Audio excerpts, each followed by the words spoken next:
What's good, everybody? My name is Alckemy. Welcome to the channel. Today we are going to be taking a look at OP4. You can kind of consider this to be a review. I thought that I might just do it on live stream and be able to talk to chat while this is going on, but I wanted to take a look at the features behind this and whether or not it's worth it, and keeping in mind that this is actually meant for the standalone device on hardware, which is pretty cool.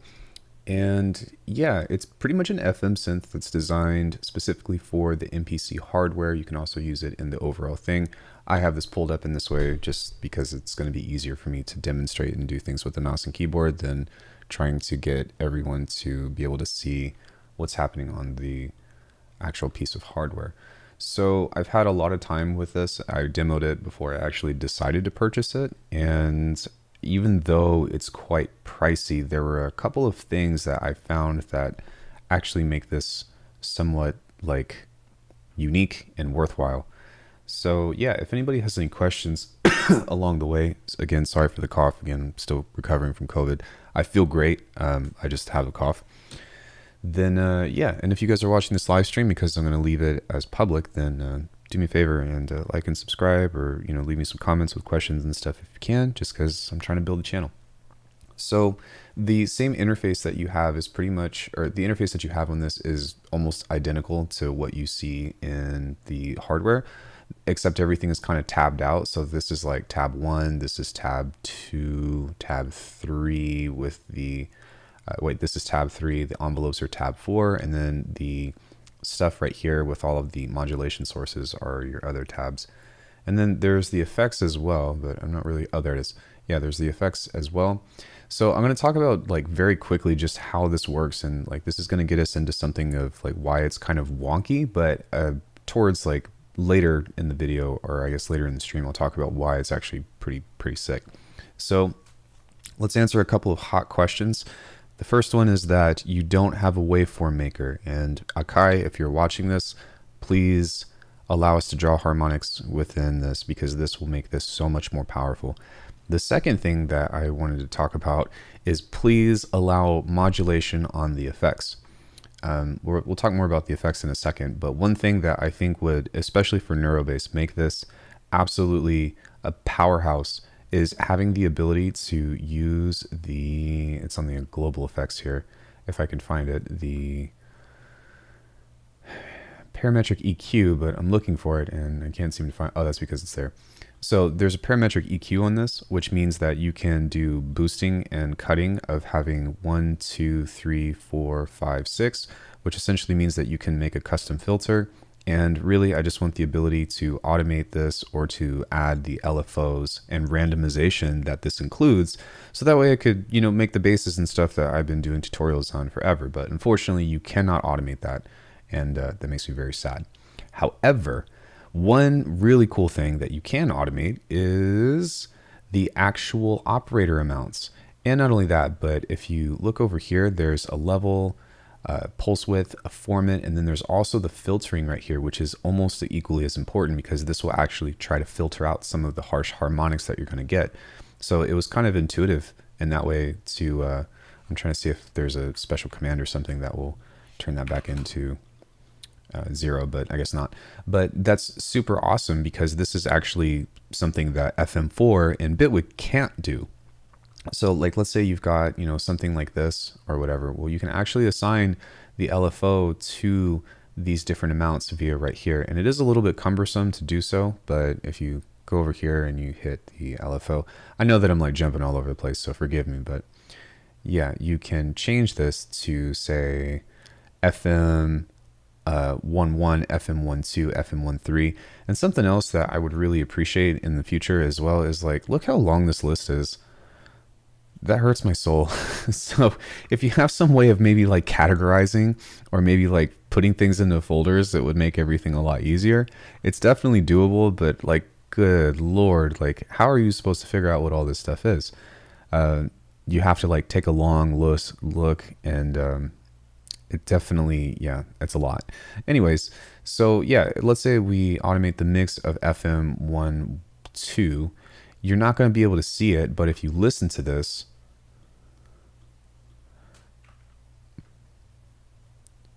which I'm not getting any sound, Sounds great, right? I'm actually not getting any sound out of that, but you will actually hear that. Maybe. Okay, so this still isn't making any sound. I must have turned a filter on or something.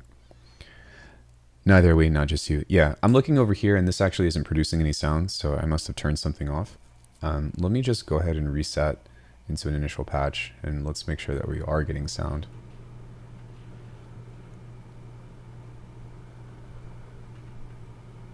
Yeah, this thing isn't firing, so let me turn this off, and then perhaps this switched over, so that could be something.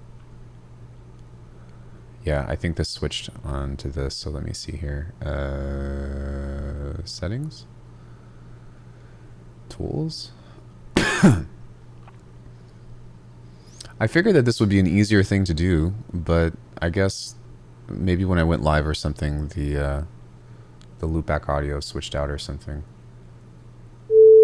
Oh no, it's working. Okay. Maybe OP4 just crapped itself out or something. So let's just try to switch this up.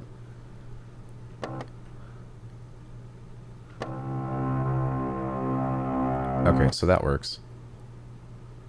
Sorry about that, guys.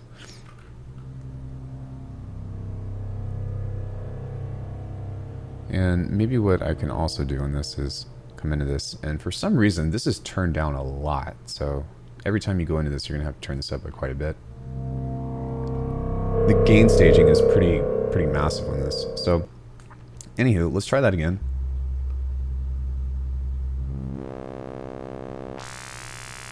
There we go. All right, we're getting some sound.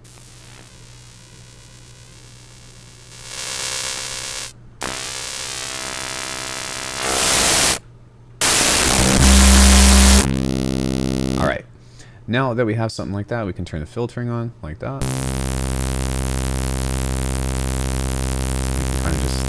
Operators and stuff.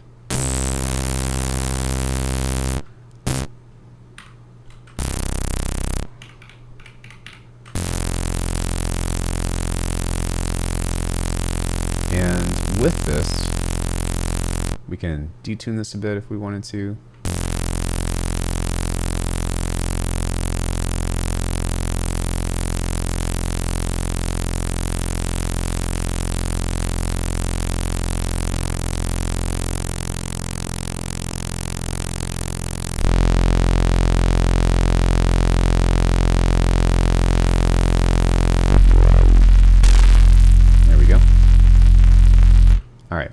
So now we can go ahead and switch this over. Maybe what I did was I changed the velocity on here to the levels, so that could have removed it. But let's just go ahead and create a new one here, and we'll set LFO1 to this little guy, and then we'll set that to FM11, or actually let's set this to FM12, and you'll see that it's moving. So what this means, which is really cool, is you can actually automate the table engine, and that's really sick. It's kind of cumbersome to set up, but what's also really neat is that you actually have random modulators on here, and you have both curved and step mode. So imagine how interesting and how much fun that could be to actually be able to set something up, especially when you're trying to create these random neural bases and whatnot, because you're already getting random movement. And so if you start to set stuff up like that, where you have these things, and again, like one thing I'm a little bit nervous about or kind of curious about is you have up to 32 modulation sources, but some of these are mapped to like key parameters, and I'm not really sure what those are. So I guess I'll just try to set something up that is going to change the rest of those. But even still, I do think that that's a pretty significant thing that you can use that for. So now we're doing FM13, and then we can set this up to random as well. And then all we have to do on this one is start to change the harmonic and the form and stuff.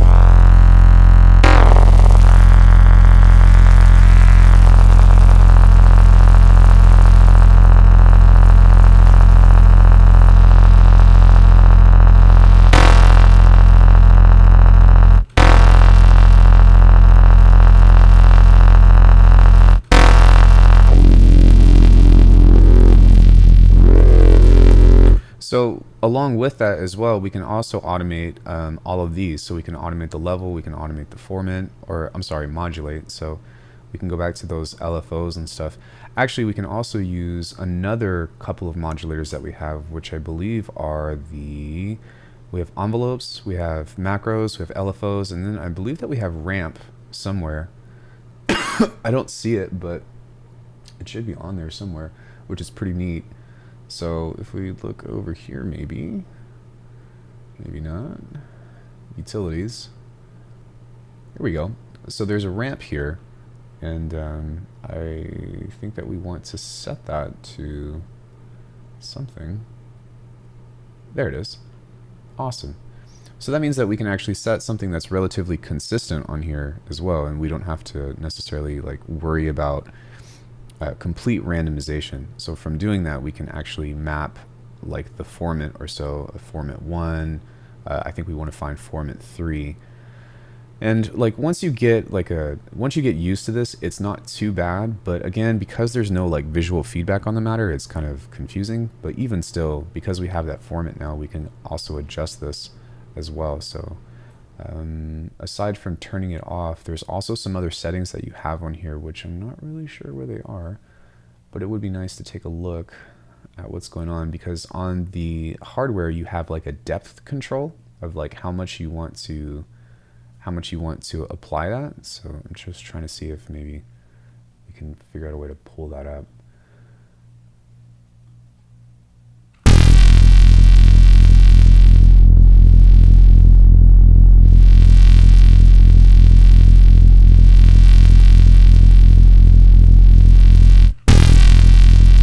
And I guess the ramp, actually, from what it seems like, I'm not really sure if it,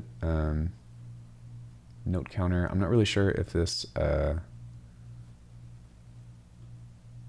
actually repeats, or if it's just a one-time ramp. It looks like it's just a one-time ramp, so there's that. But maybe we can set a larger amount. Even still, it's fine. That's like, we can consider that to be another, envelope or something. And then you also have these other modulation sources. So you've got envelope 1, 2, 3, and 4 that you can set. And then you've got your 5 and 6 that you can add to other things specifically. But I think that with these, one thing that I would like to see is adjustments to this as well, because working on the actual hardware is actually kind of finicky with the delay 1 and the delay 2. And I think that it's just because the resolution of the screen isn't quite as like, it's not up to par with the adjustments that you'd want to make, so it's kind of finicky working with that. And then also like the envelope here is like, the difference between this and this is way too dramatic for me. So imagine doing that on a 7-inch LCD screen. It's sorry, LED screen. It's a little bit cumbersome to work with, which is good that you have these controls. But again, the difference between this, which says 144 milliseconds, and then 700 is like, that's incredibly minimal for that. So I think I would like the resolution of the envelopes to be adjusted so that way they actually reflect like the actual time division. But this is just coming out of OP4, and this is actually a great starting point. Like, this is something that you can definitely use with a little bit of processing to like start to get really cool tones. And by using those modulators and stuff of the randomness, and by setting some of this stuff up, you can actually get some really interesting overtones.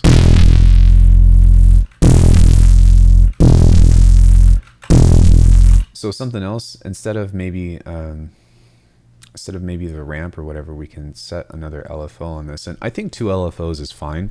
I'm just glad that there's randomization in that. And like, think about this though, like right now I'm showing you this on the computer, but what's incredible about this is available inside of a piece of hardware. Like, there's no compromises with this. So as far as from a sound design perspective, and I will be talking about why like I bought an MPC and also a Poly and Play and stuff, another coming up soon. But focusing on that aspect alone is pretty substantial and pretty incredible, that you can even just do something like this inside of a small little box, right? Most people don't use or most people won't be doing crazy sound design inside of the MPC. Most people just want a bunch of presets, or they want to be able to, you know, just make a couple of things or whatever. But like, this is just another step towards capabilities of creating, you know, everything that I would personally need in order to make the music that I want to. And that's why I'm so excited about this, is because even though like the speed of the workflow is significantly less, the fact that you're even capable of doing this inside of an MPC is like, it's pretty mind-blowing, to be honest. And that's kind of the thing that I enjoy about this stuff too, is that, like, you know, for you guys and those who know my channel, like, I'm into really deep and dense sound design, of doing neurobass, of doing resampling, of doing all this stuff. And so having this challenge of taking some of the tools that I'm used to away and being able to challenge myself to be like, all right, well, you know, am I a one-trick pony? Am I just a phase plant person, or can I actually make stuff work within whatever I have available? And luckily for me, with this update, like, I think OP4 is a great addition, even though I have some wish list features and stuff in the future. So yeah, this is what we're working with for now. It's just a cool little, like, almost donk type of bass. And every time you play it, it's a little bit different, which is also neat.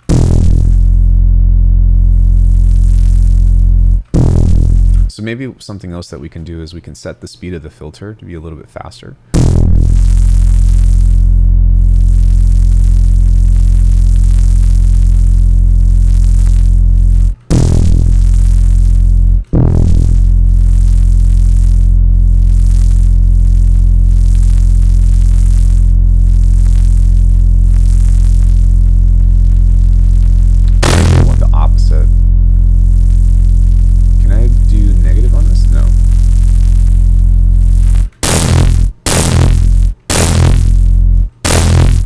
So going into envelope 1 and envelope 2, this is just creating kind of like a donk in that way, and so we want to actually keep this at 100%.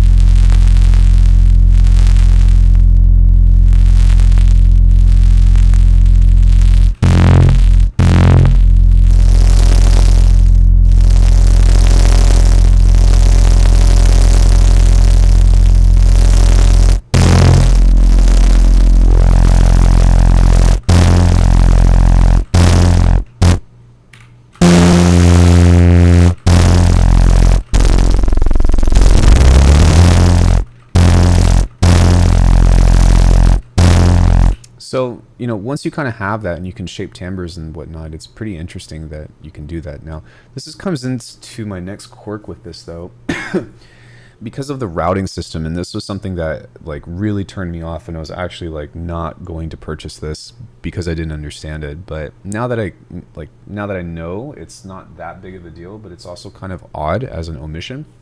So between the matrix that you have here, I wouldn't say a matrix, let's just call it like a bus lane or a routing lane or whatever. I keep wanting Q4 Steam Deck launches. I know exactly what I'm going to do with it. Q4 Steam... Oh, wait, you keep waiting for the Q4 for the Steam Deck? Oh, because you're going to use Bitwig with it. Yeah, that seems pretty cool too. I just don't like I thought about that, and that seems really cool on paper, but the thing is like, I wanted it to be more physical, and I guess that's why I invested in hardware. But also, like, Bitwig portable is also Bitwig portable on a laptop, so I guess that's why I didn't go for that in particular. But the way that this works, which does not tell you this, maybe I guess you're supposed to read the manual or something, but filter 1 goes into effects 1, filter 2 goes into effects 3, wait, let me reset. Bus 1 goes into filter 1, goes into effects 1. Bus 2 goes into filter 2, goes into effects 2. Bus 3 goes into bypassing the filters, and then goes into effects 3. So what that means is these are actually parallel. There's 2 global effects, but these are actually parallel effects. So you can have a chorus on one, you can have a delay on another, and then you can have, I don't know, an amp simp on let's try that again. You can have, let's just do an ensemble. But what's really confusing about this, I only have a desktop, so it works for me. Yeah, okay. Yeah, for sure. So what's really confusing about this is that you can't get these to route in serial. You can with the global effects, but I don't know. I just feel like that's kind of an odd omission that you can't like send everything into like a crazy effect chain, or even actually a simple effect chain, because there's 3 effects. So I guess this OP4 was not designed for Neurobase. I'll tell you that much. There is some cool stuff that you can do with it for sure, but I can already tell like it's not really meant for that.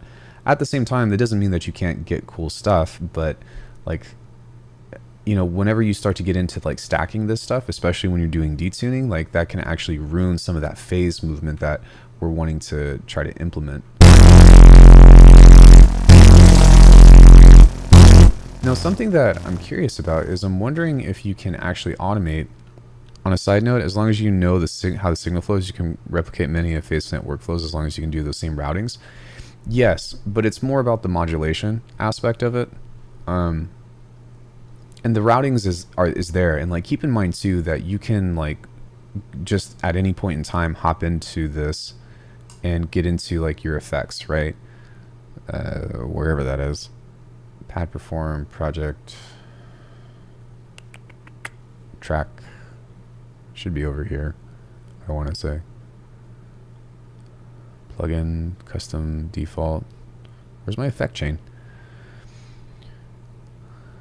I don't know how to use the actual MPC thing nearly as well as the hardware.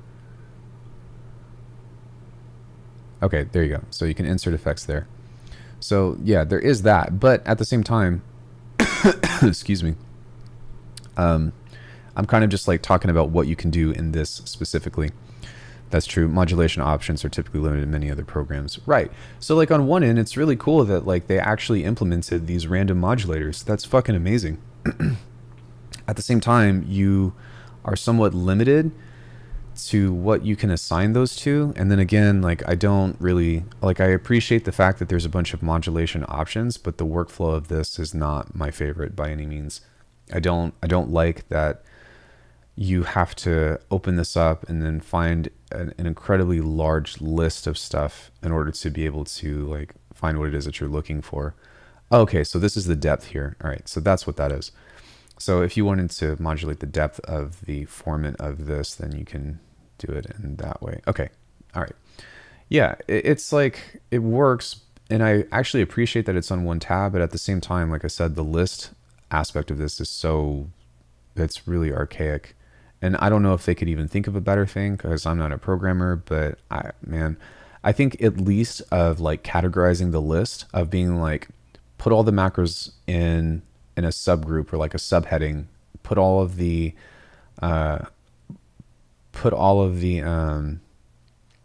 envelopes in another, because right now, like you've got your macros from 1 to 8, but like this stuff is really, I guess it's somewhat categorized, but it's kind of all over the place even still, right?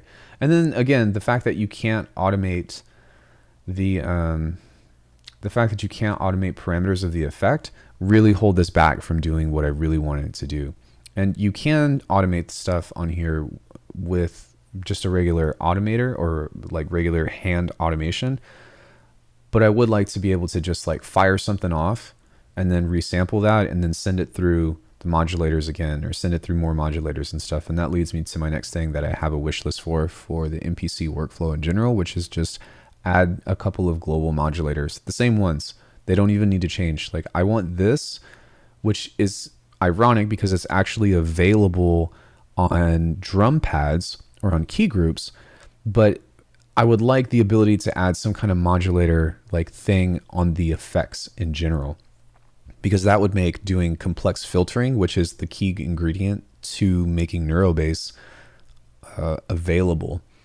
Again, you can do it all by hand, but like until that happens, then I'm not really going to be motivated to do that, if that makes sense. So I guess another thing that we could assign as well, these are on our macros, we can just replace the mod wheel with another LFO here, and then we can send this into the cutoff of this. So we'll click on this and then find cutoff, And what's cool is like we're already starting to get like some pretty interesting movement in general. So at this point, we would get into something like doing effect processing on the outside. Sorry, I'm trying to like walk and talk. There's cutoff 2. Where's cutoff? There it is. Okay.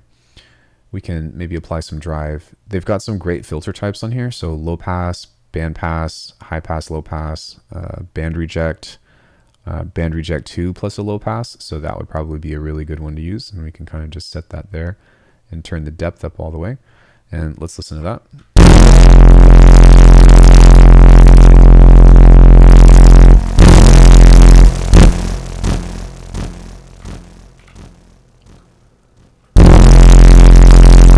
Like that's a really fat sound. That's definitely usable. Something else that I would like too is like the ratio and the offset does not behave in the way that I thought it would. So if I set this to like 1, then there's that. We'll just hit enter, but adjusting this like has huge increments. So maybe if I set this to like 30.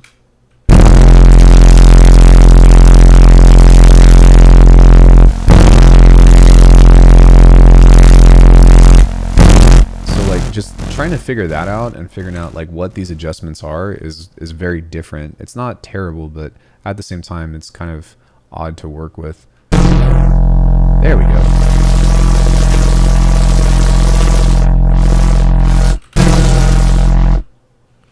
Maybe like 50.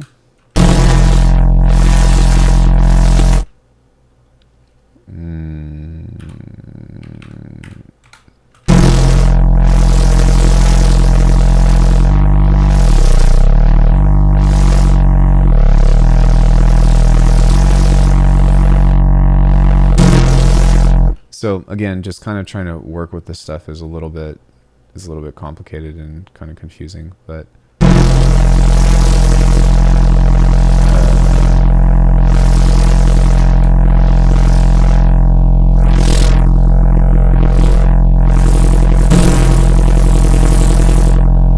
so yeah, in that case, like just fiddling around with this, of course, is part of the beauty behind FM and stuff, because sometimes when you get into the detuning and stuff, like you kind of just have to wreck it and see what you can get. But if we turn the resonance up a little bit, we'll get a little bit more movement. It's a lot.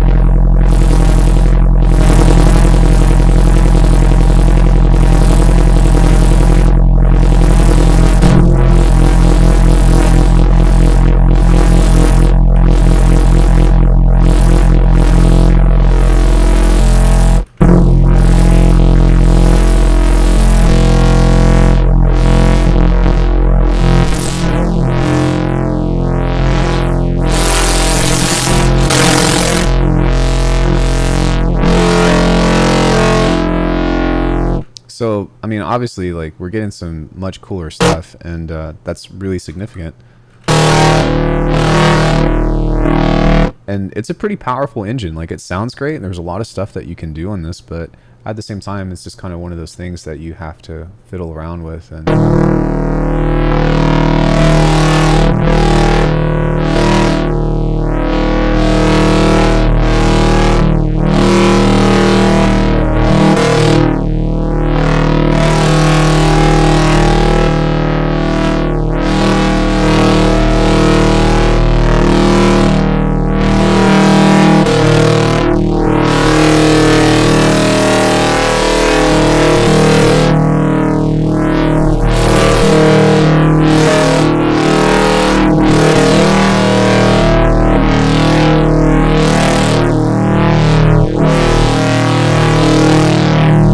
And so, you know, by moving that and stuff, like you've got a lot to play with. But again, like you've only got one filter here. You've only got one effect that you can mess with if you're sending everything through here.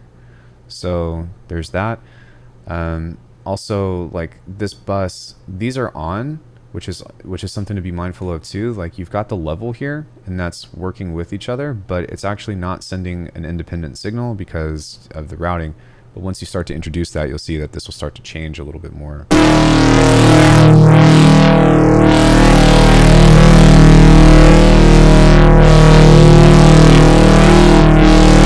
So that made everything a little bit fatter and kind of just a little bit more stuff. And then you can adjust this stuff as well. So if you want to send that through your LFO1 or whatever, you can do that too. I'm going to maybe back off of this and see if that will kind of, again, help create more phasiness as opposed to just...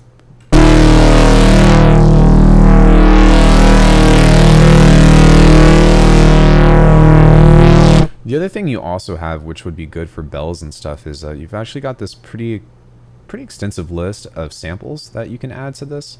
You can loop it, so this will just play a random sample. I don't really know what that's for, but it is interesting. It's kind of just like a, I guess it's meant to be like a like noise with like serum or something, but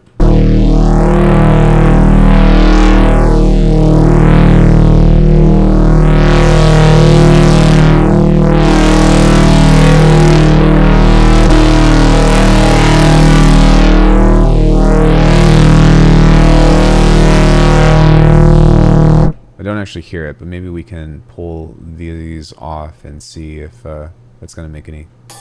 Oh, there it is. So there, yeah, there's that, which is interesting, but...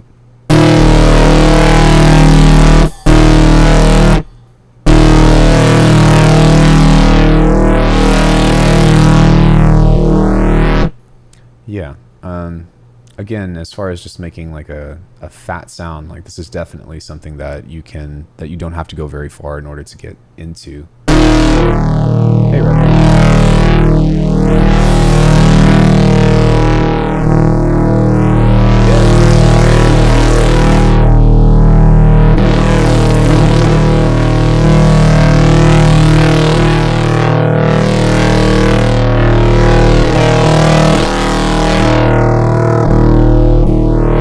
So, yeah, aside from that, we've pretty much exhausted almost everything that you can do within this except for effect 1 and then the global effects.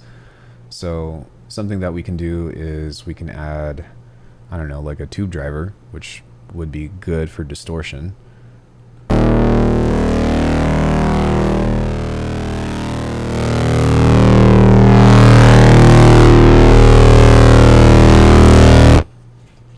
It's 150 on its own, so it's not one or the other. It's 150. So again, what would be really awesome with this is if you had the ability to even automate this stuff. Unfortunately, if you look at the automation aspect of here, so we'll just go to, I guess, whatever. Taking a look at this, there are some things that if you start moving up and down that you can track. So for example, let's just play with the level here, and then we can go to our automation.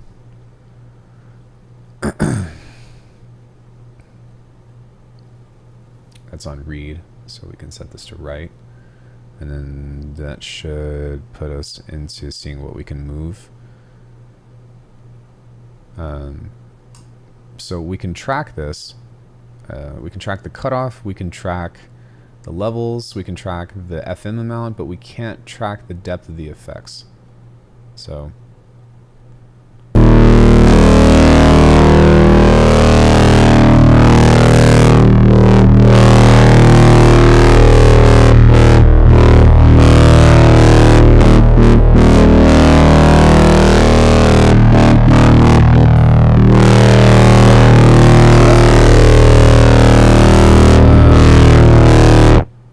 but again, if you kind of pull over here and you look at the effects over here, like there's no way to control that. And this is really important because again, if you start getting into some of the boosting and cutting here, so a low pass, or sorry, a high pass, a low pass, and then you've got all of these notches and boosts here. So a bell curve on a low mid, you've got 1, 2, 3, 4, 5, 6 filter points that you can make, excuse me, a custom filter with.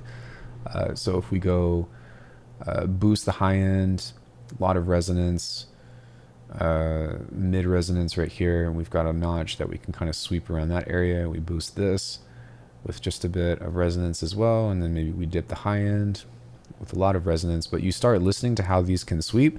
Like this is a really important thing that like is a weird omission. So just take a listen to like how I can only move one of these at a time, but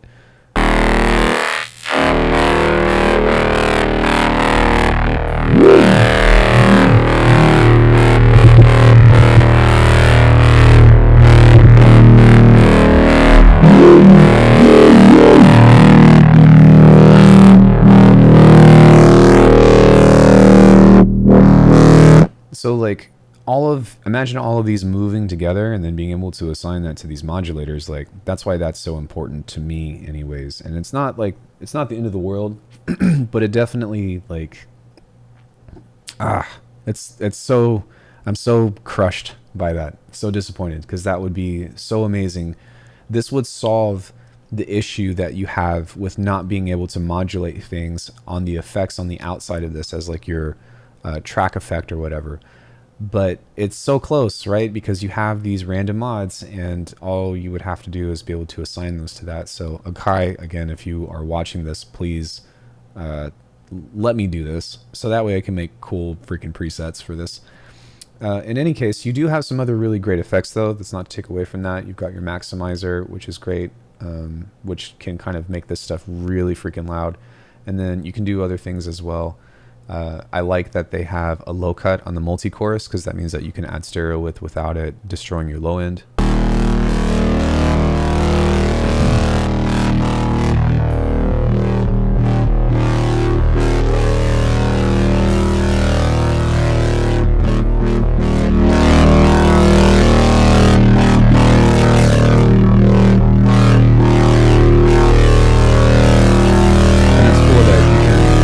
I didn't know this, but you can actually change your low frequency to mono, so that's pretty sick.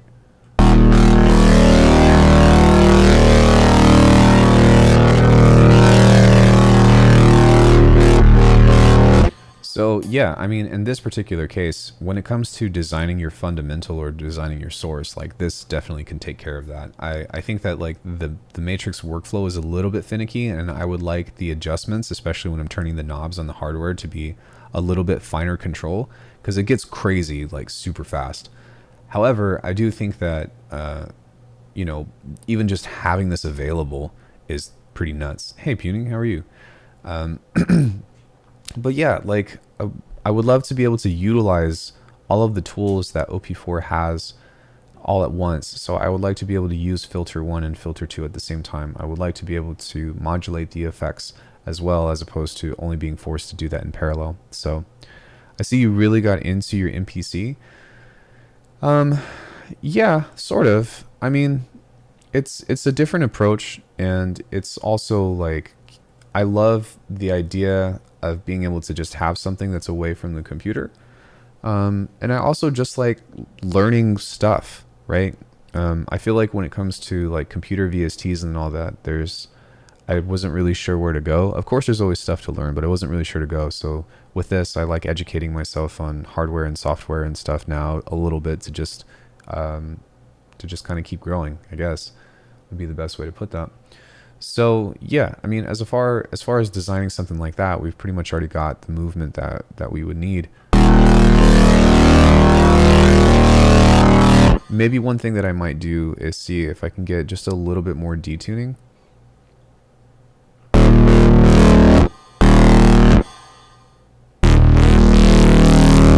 That you were super infatuated, simply the physical aspect. Yeah, so I'm gonna go 998. Shit. 0.9980.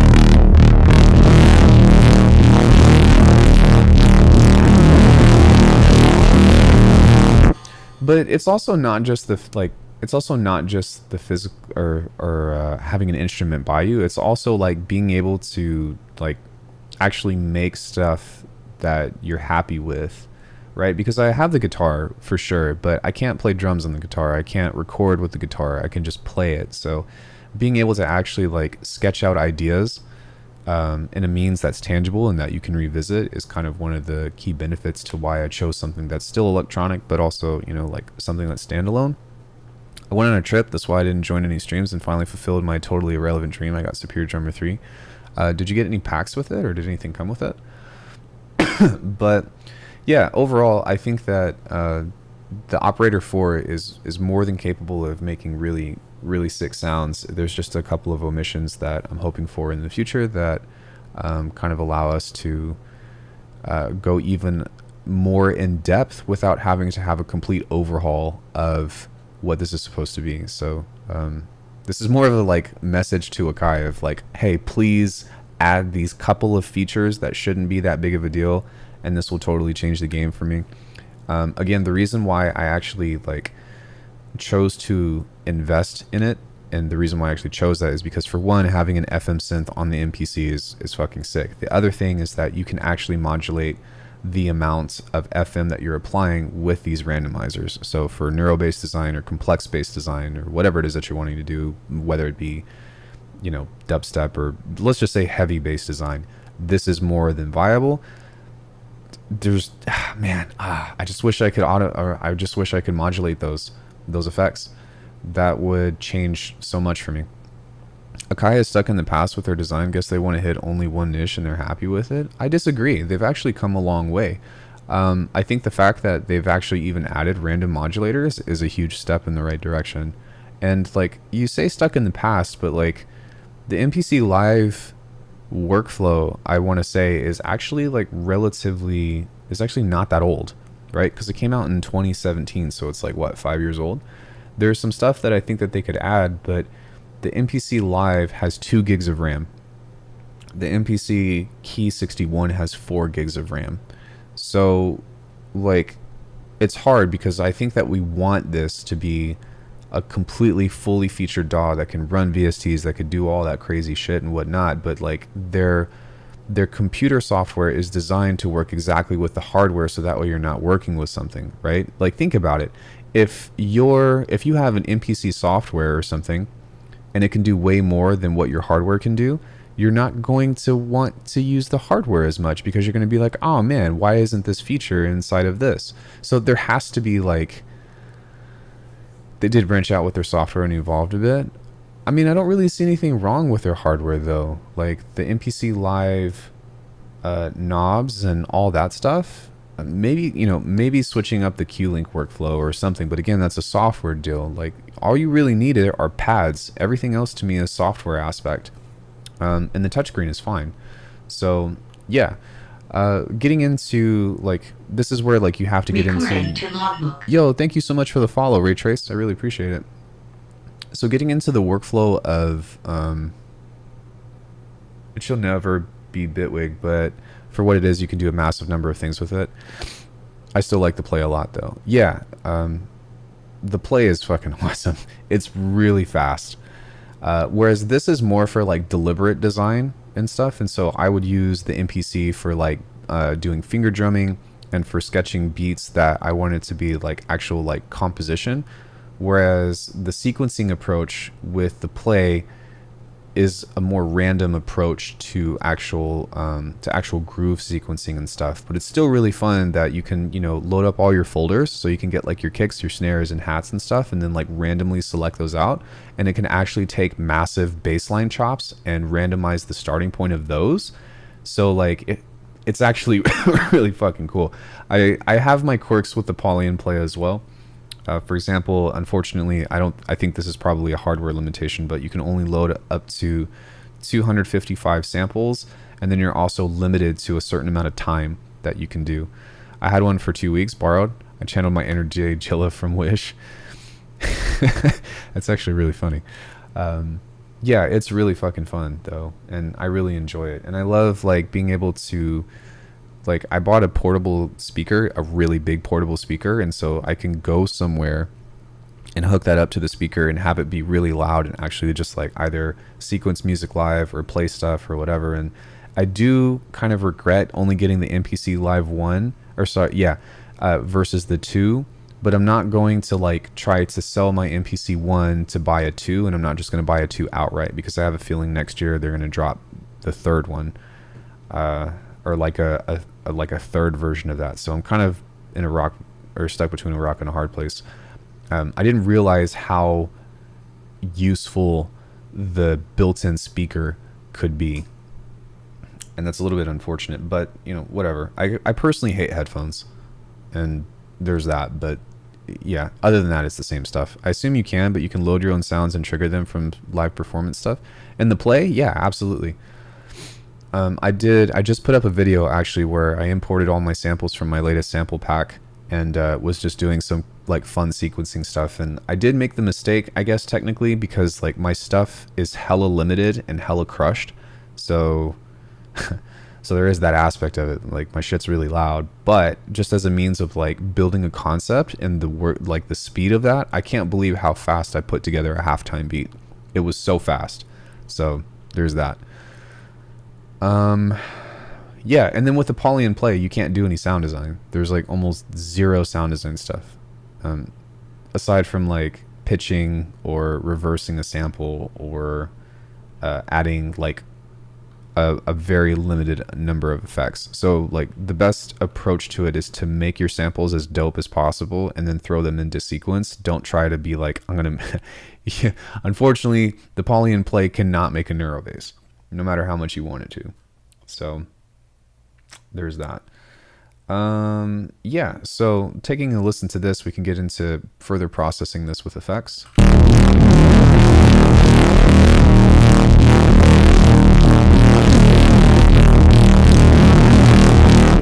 Great. And once we get into our effects and stuff, we can get into our thing, which is what I'm hoping to achieve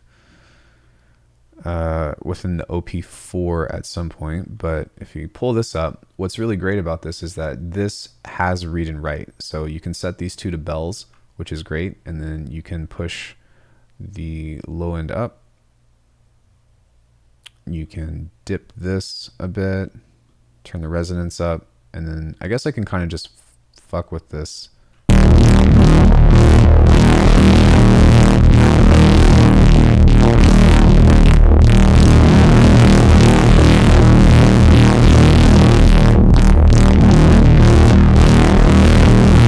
Okay, that went back to read, so I'm actually going to set this back over in this way. And then where are my inserts? Wasn't there a way to pull those up? I want to say. No, I didn't mean to drag the MIDI out. Wave, list, grid. How do I pull my inserts up on this? MIDI, monitor, length, custom, length, velocity, transpose.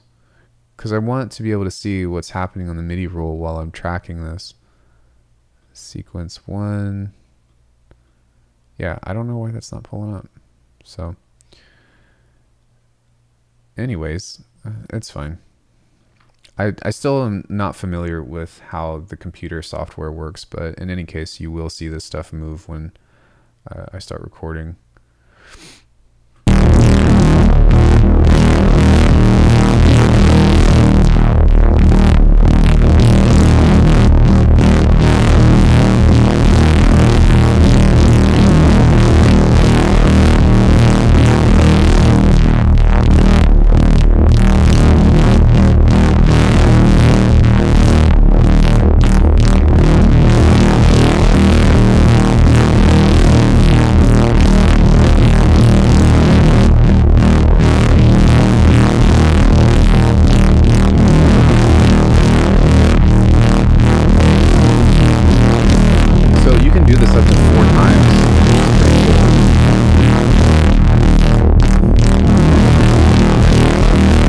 So now I'm going to actually stop this, and then I'm going to turn this up, because or I could just do that rather. And then now that I have I have this recorded on automation, I can start to boost this a bit. Or reduce it.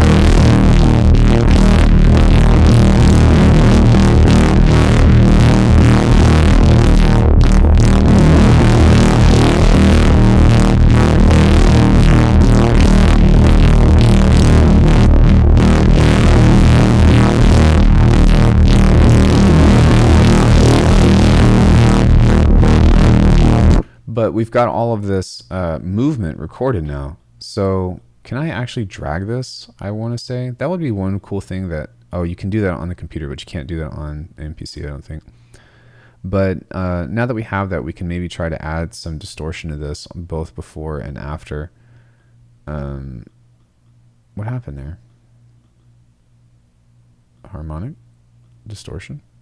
Select. There we go. And you've got some clipping options, which are great. So maybe. Oh, okay. So we can soft clip this a bit, and then we can actually apply some drive. Hey, Winter, what's up?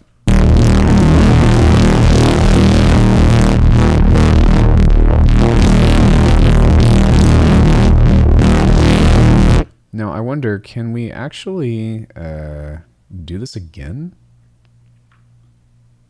Oh, we can. Great. Does this have the automation recorded too?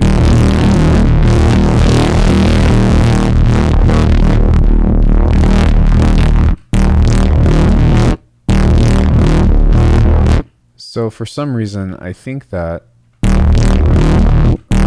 we lost the automation with that. Oh, maybe because it's on this lane. That sucks. Whatever. It's fine. It's just like these little mental notes or whatever of like what we actually have to do. So even still, this is on right now, so we can adjust this again. It'll be fine.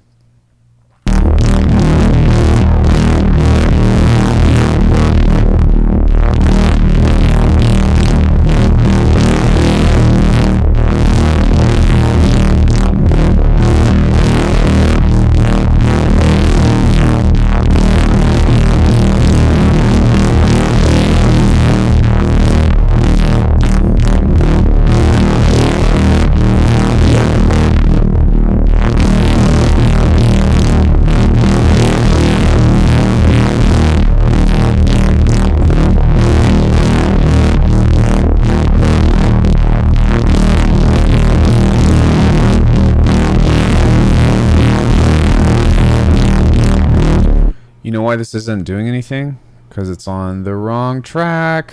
Fuck.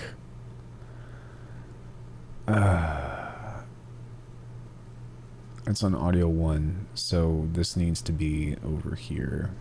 God damn it. Okay, I was like, why is this not working? One more time. Alright, so this is just kind of one of those things that's like, alright, this is kind of cumbersome, but it's fine. Let's try that one more time. I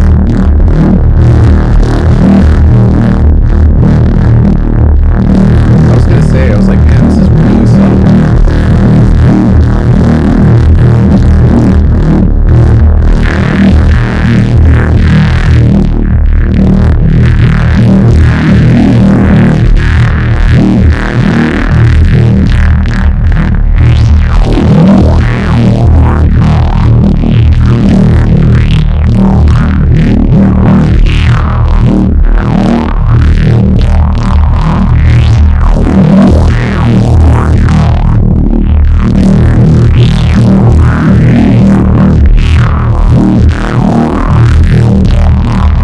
Okay, so now that I have that, I'm actually going to adjust that, and then we'll turn that off.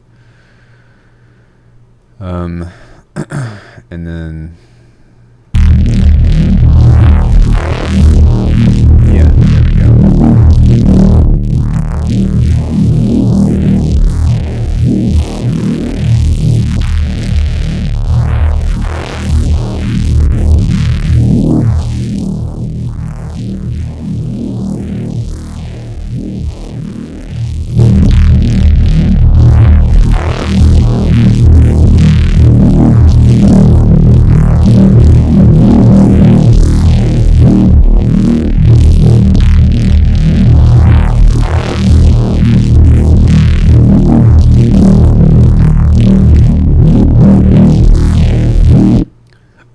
Okay, so now from there we can maybe add another filter, maybe a notch or so. We can just do a regular filter here. And what's actually really cool about this, I didn't know this, but you can actually automate cycling through the filters here. So check this out. This is really cool. But if you yeah, we'll set this to play, and then first I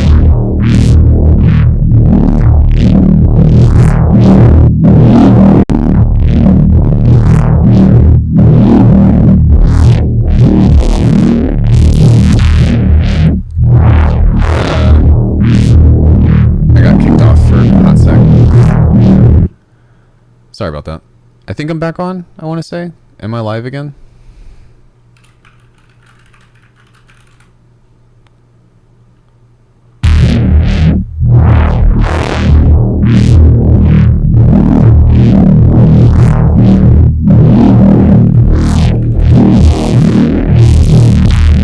Okay, yeah, sorry about that. My internet just like took a shit and then came off of that. So the other stuff that you can do is on your modulation, there is somewhere on here, there's a formant filter on here too, which is pretty cool, or a granulator, or we can try the talk box. We can also use a frequency shifter. There's a few things that we can do. It's not, again, not the best, but excuse me. It'll come back. Just give it a sec.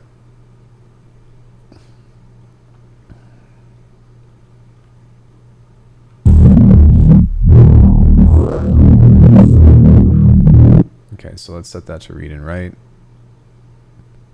And then we'll change the format of this.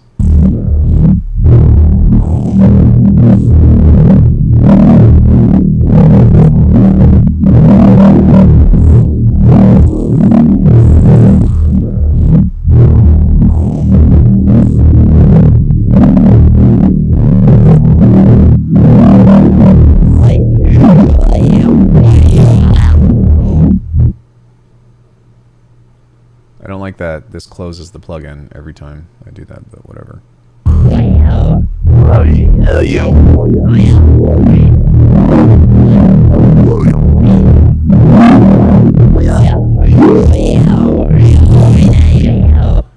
Okay, so now that we have that, excuse me, we can pull the mix back by quite a bit.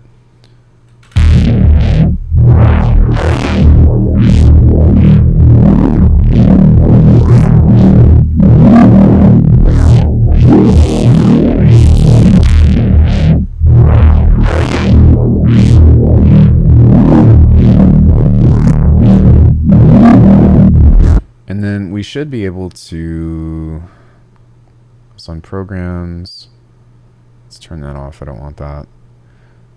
And then can I actually delete this program? You can't. So you can send this to a submix. So we can change this and send that to submix 1, and then we can actually have an extra set of effects if we want. Let me turn the return off. And then we have master effects over here on the right as well. But yeah, so there's that. But then what we want to get into is, again, just kind of creating that idea of resampling here in a bit. But we can select that, and then let's just do like a notch to try to cut some of those. Where's that band reject at? Try to cut some of those like crazy crunchy mids.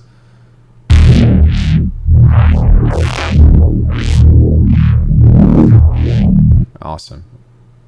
Oh great, that was already on right, so I can just do that. Let's do that one more time.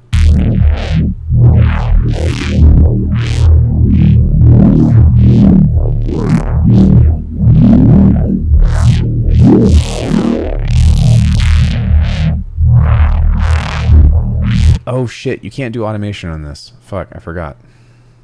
Well, that sucks. So in any case, maybe we can just cut this out.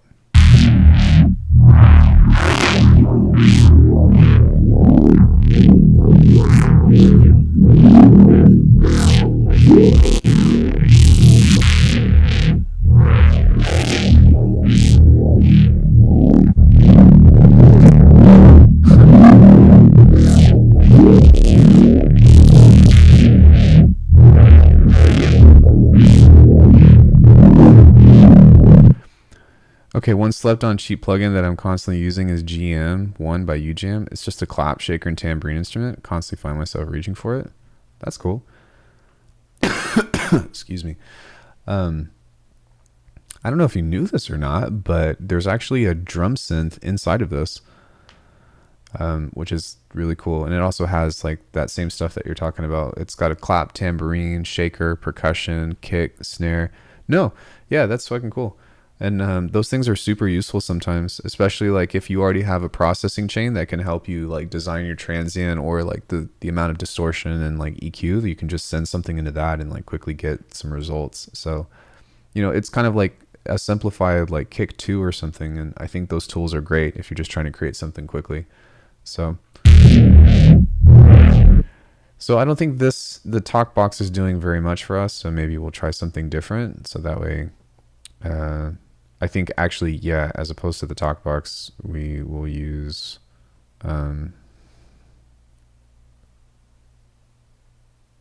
another filter. If I can find it. There it is. So that's just a low pass, I guess. And then for this, we can actually automate a notch because again, it's just kind of too crunchy. I wish there was some way to like have an oscilloscope or whatever.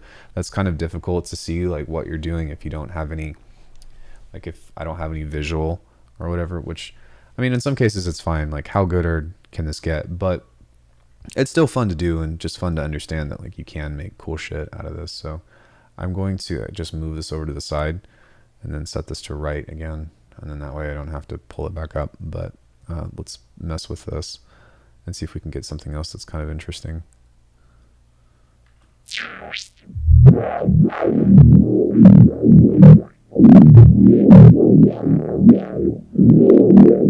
Yeah, it died quickly. Sorry about that.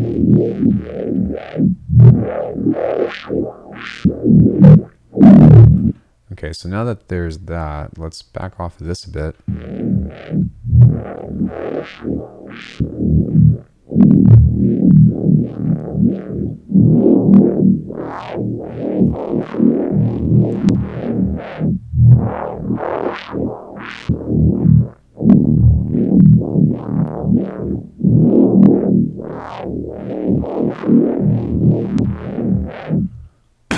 Excuse me, maybe we can try a band reject too.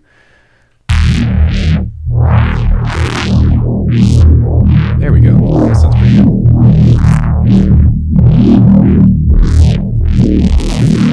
Oh, that's cool. It's got a little MIDI drag thing. That's neat. Okay, so now I guess we can send that back into the submix and then we'll change this, and then this will just be where we try to do like our corrective stuff or do like simple things. Now, one thing I'm not sure of that I would like to know is there a low cut on this? There is. Awesome. So we can add some chorus to this then.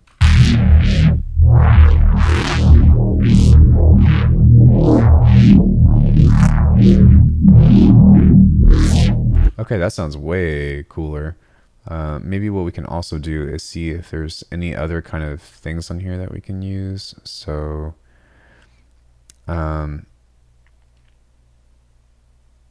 some of these things I do think need updating as well. Like a lot of these interfaces, excuse me, fuck. A lot of these interfaces look exactly the same.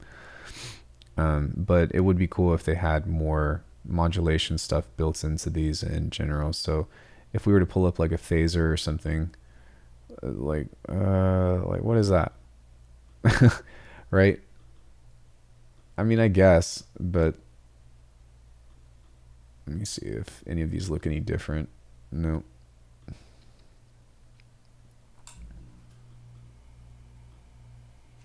And then again, like you can set the rate on this stuff and whatnot, which is cool. But I think like sticking to the air plugins is probably the best way to go. There's also no low cut on this, so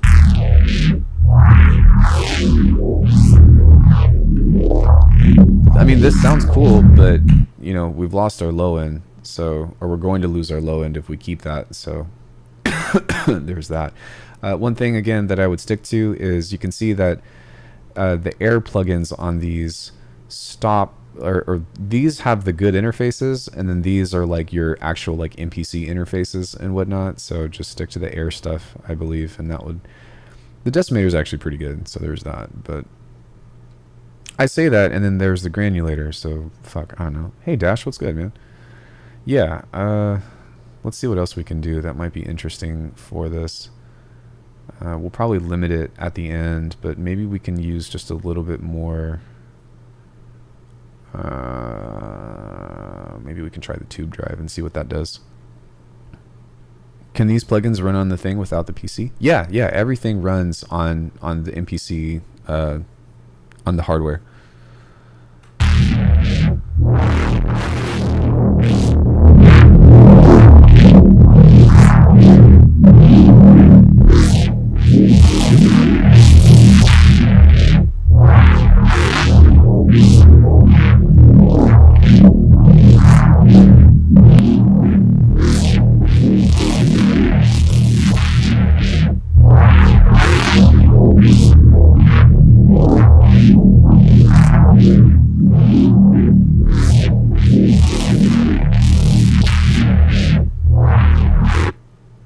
Well, I guess since we do that, then maybe we can add that phaser in and then just mono the signal.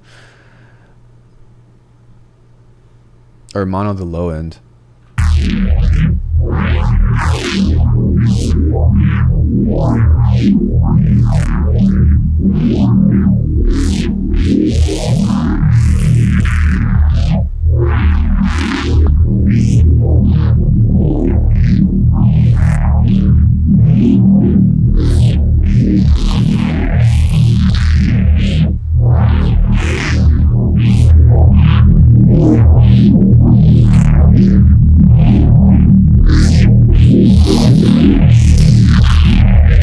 Well, it doesn't have a lot of high end in it, but from that, I think that we can go into our list of features somewhere. So we want to go into like our main Outlook or whatever. Audio, wave. So how do I bounce this? Oh, that sounded cool. That's so cool. Fine tune on the PC, then jam Dallas. Yeah, I'm actually only using the PC because I don't want people to have to like look at the hardware and try to figure out what I'm doing. And so like I'm kind of just reviewing I was reviewing the OPx4 plugin, and then now I guess got into doing what I usually do, which is, just making a neurobase or whatever. But this is coming from the OP4, excuse me, for the most part. And we're just talking about like processing and stuff and how to get all this stuff going. Is there a global? Oh, I guess these are sends. Can you automate sends? Oh, that's interesting. I wonder if you can automate sends. That'd be cool. But anyways, yeah, I was kind of earlier in the stream talking about like the features and stuff of this and what I like and what I don't like and whatnot. And it's actually cool because like this plugin itself is built into the MPC. It is an extra like premium plugin, but having an FM synth on a standalone device to me it's pretty fucking cool. So aside from that, I'm kind of just trying to like get used to the workflow of like how this works on the computer, because there's a lot of options on here that I'm looking for that I can't find. So I'm trying to be like program. Here it is. Shift Command P. Okay, sweet. So now that we have that, we can say Shift Command P. Maybe. Did that do it? And go into the sample. That did not work. So let's try that again. Tools, edit, program, bounce to sample. And then now in our sample editor, we can kind of manipulate this further. So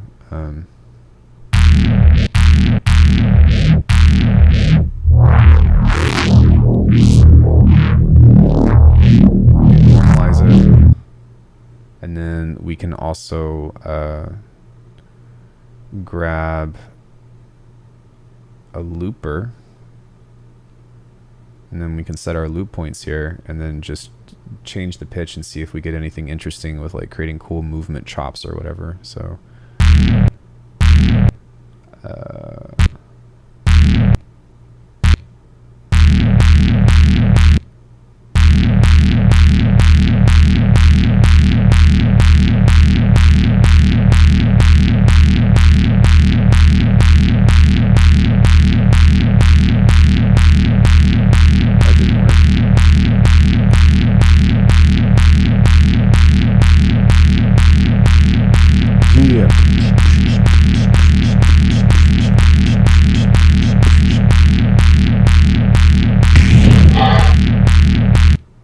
I'm trying to figure out how to pitch this because that did not work. Or I wonder if you can't pitch this until you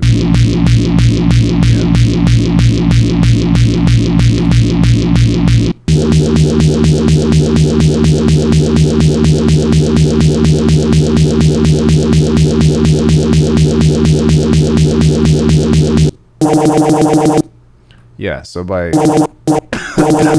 oh, that's cool. I can just click on it.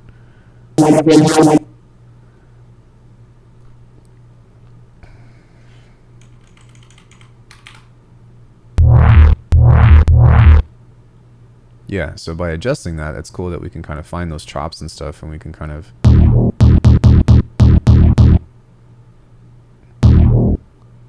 get into stuff like that.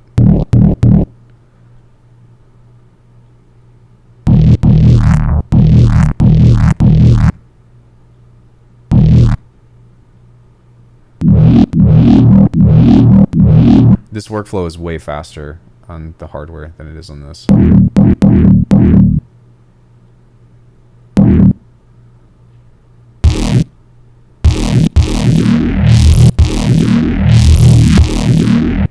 So, excuse me, that's pretty cool. Now, I guess what we could do is we can copy all the effects and paste them into the next program. So this is on track 1, plugin 1. We can make another track here and then go to, instead of a plugin, we can go to this guy, a drum group. So we need to go into the sample editor and then go to process on here somewhere, functions, slice, take the whole thing.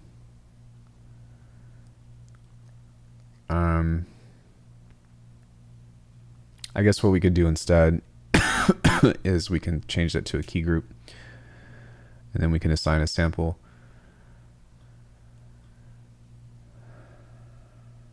There's some stuff over here. Oh, there we go.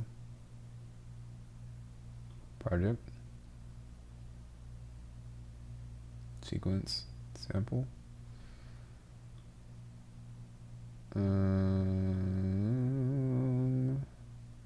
Undo history, project note shift, monitor, learn shift, provide feedback,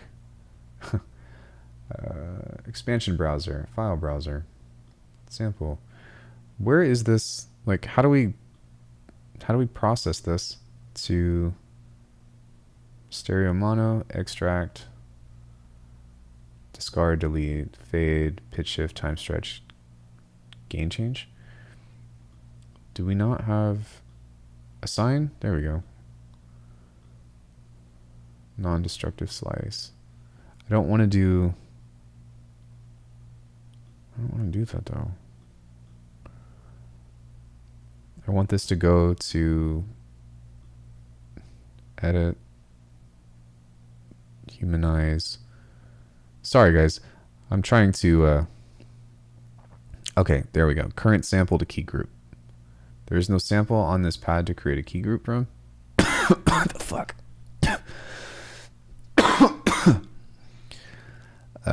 Yeah, this is one of those things. Heart style. Normalize, reverse, fade in, fade out. There should be plugin, program, all samples.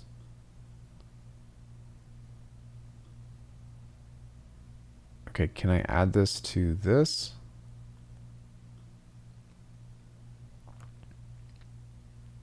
Add to current audio track. Hey Judah, what's good?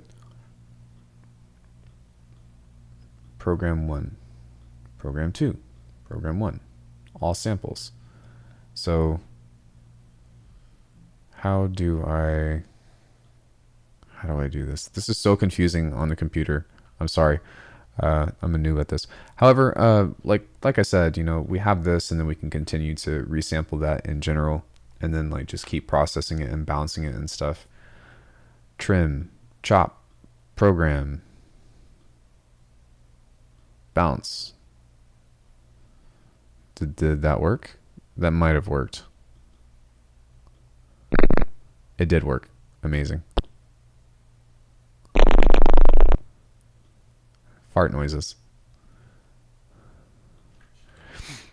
Hey, all in Dash. Okay, I'm gonna go to track 1, and I'm just gonna mute it if I can.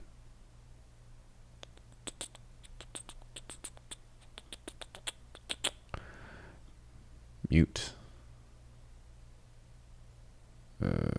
Mute. Great.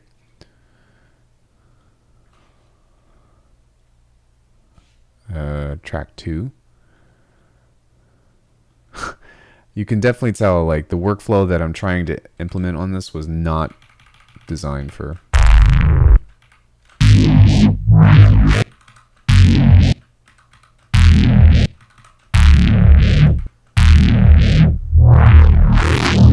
So that's what we have now, and now we can go back into this and go into our mixer and pretty much do all the same stuff that we did on all of these.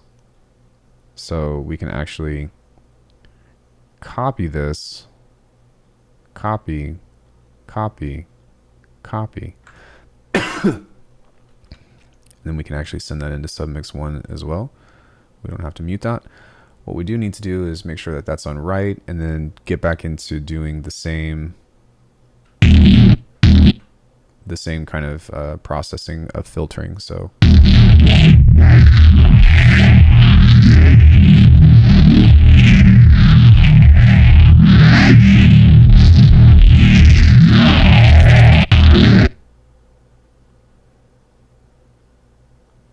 that is on right?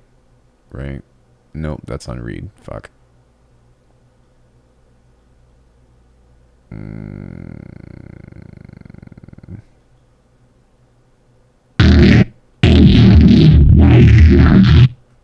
Okay.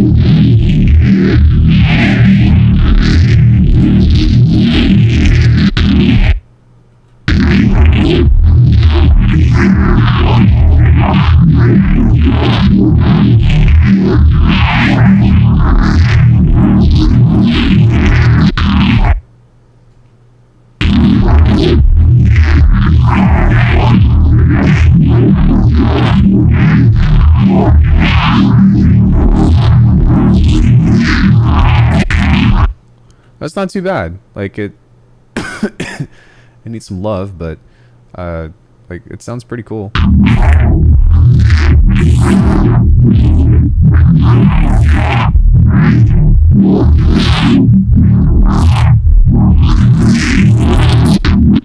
I'm fully convinced I can make a fucking neuro bass in anything.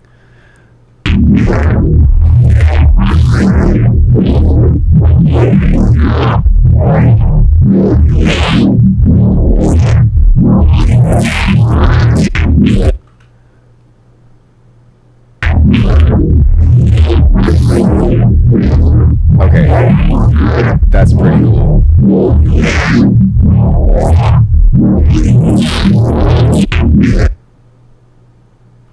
That's pretty cool.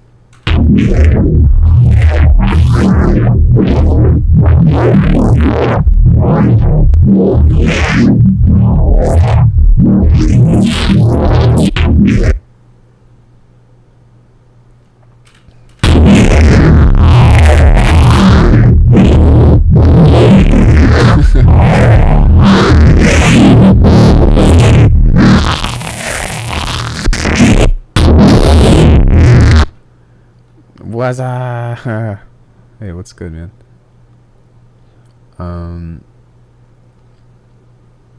Let's go. Let's try the Decimator.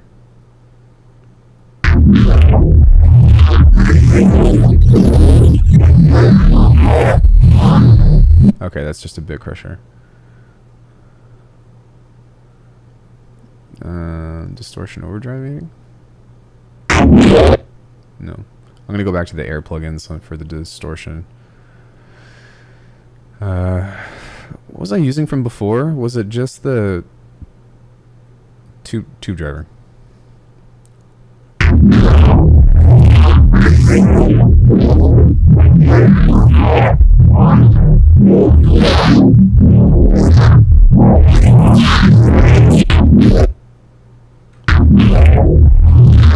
So maybe I'll see if we can do limiting to this instead. Actually, fuck. I like that the maximizer has the thing on there to where you can put the low end in mono, but maybe there's also a channel strip on there, so maybe we can see what that does, because that might be multiple effects. Okay, so it's got EQ, it's got a gate, it's got compression. There's a high pass filter, but I would have liked to have been able to put that in mono because we've got the phaser on there. So I think I'm kind of screwed on that end. But what I might be able to do is a little bit of look ahead, and then everything below 120, we'll just do that for now. Is instead of the tube driver, I'll put the channel strip on there. Oh, there's also an enhancer, so maybe we can use that to bring in some high end. Let's see if that does anything interesting.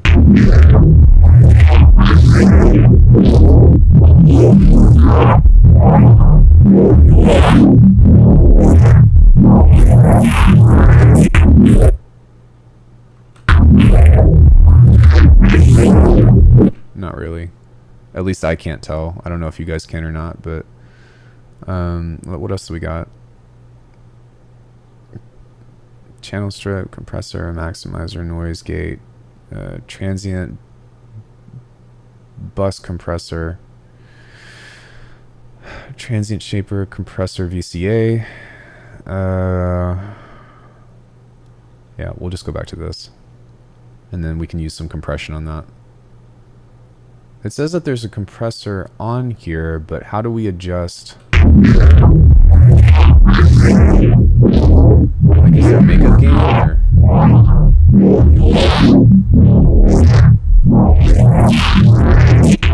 How do you adjust the attack and release on this?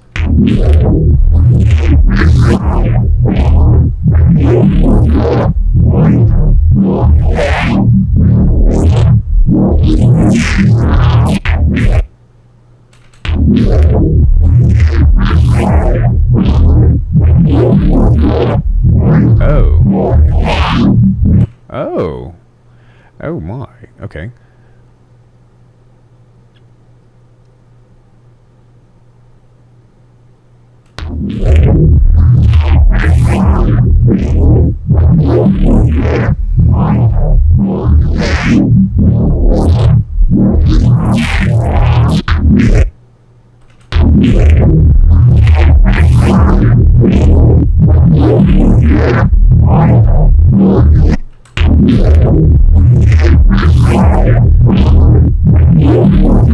That sounds really cool. So maybe what I might do now is I might actually just bounce this and throw it in Bitwig, because I kind of want to see like what that's going to sound like from we're going to bounce to sample, and then we can just replace the sample now that we have this. So I'm actually going to save this project, and then we can call this maybe if it pops up. We can call this like a neurobase maker or something. And then that way, when I do like an official review or something like that, I can be like, look, you can do it. It's really fucking cool. It takes a really long time to do compared to what I'm used to, but you can do it for sure. So let me go to these samples in the project file. Maybe I think it's over here, and we can take a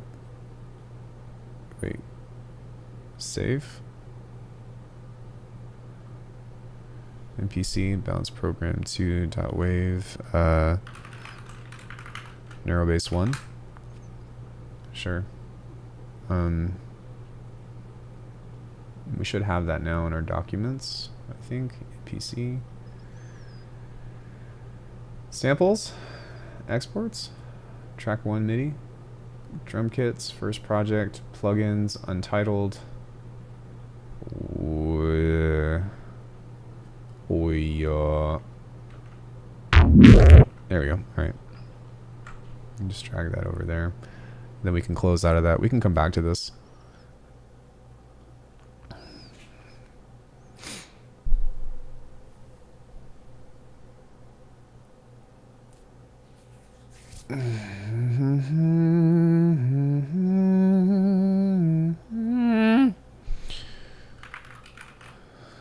Grab a sampler. Grab that sound.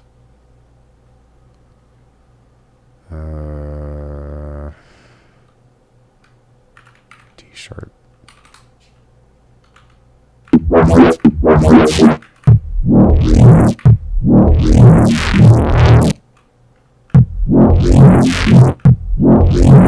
I'm going to turn this off.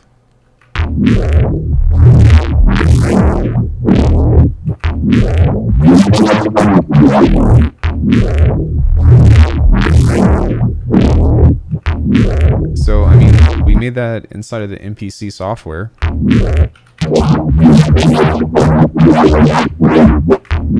It's not perfect, but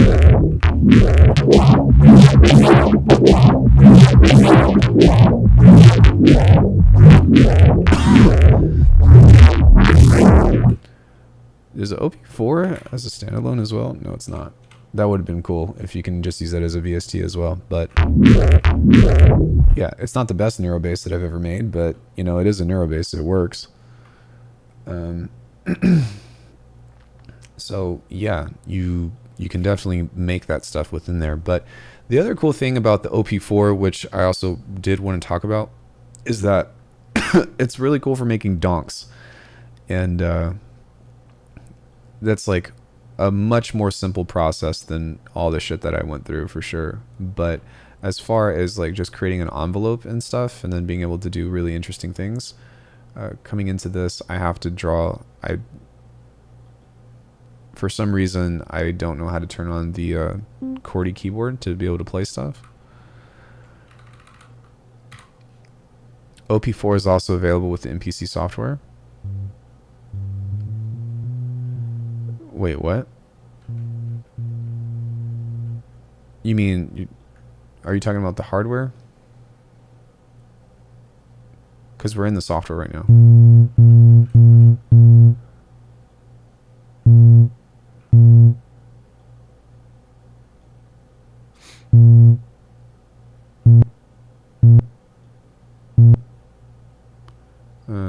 Maybe a little bit more in the decay too.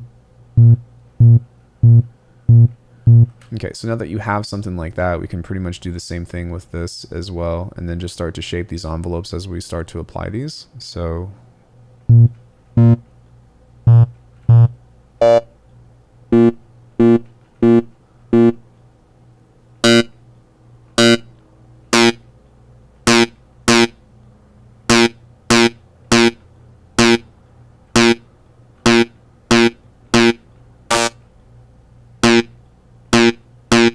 and then what's cool is like we can start to change these arbitrary amounts and stuff on here to different.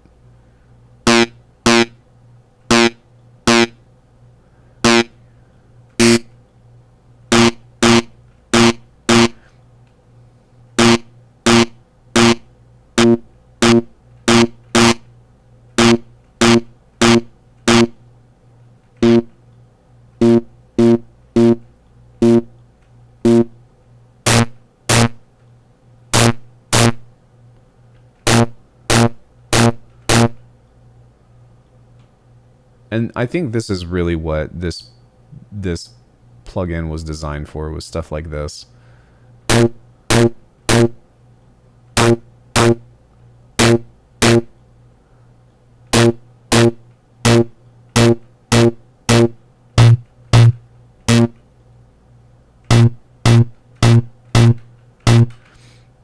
But even still, you know, it's still pretty cool.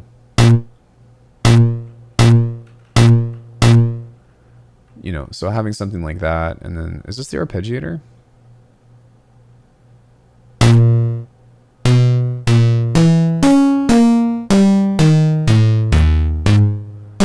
Right. So getting into stuff like that is really cool, because now we can get into that same idea about doing our effect processing and stuff. We are going to set the cutoff to envelope 1 on this. So we go envelope 1, then we go cutoff 1 way at the top. I'm like starting to memorize like where these are, so that way it becomes a little bit easier. But my trial period is over, but I will buy it. I ended up purchasing it as well. I trialed it like every day.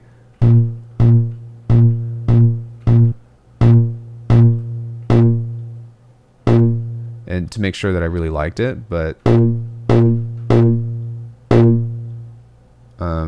I'm pretty happy with it, especially like for using this on standalone on the hardware. It's pretty fucking cool.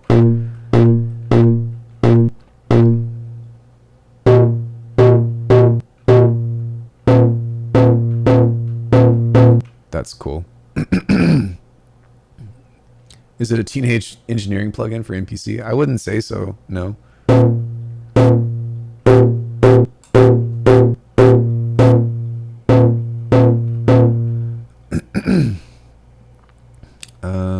Let's do a little bit of this. And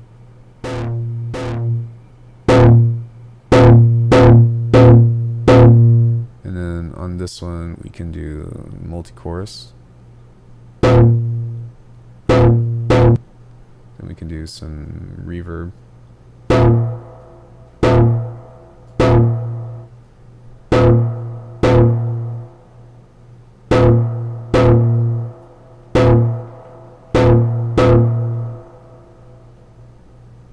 So I mean, yeah, like that's not bad at all. That's really cool, actually.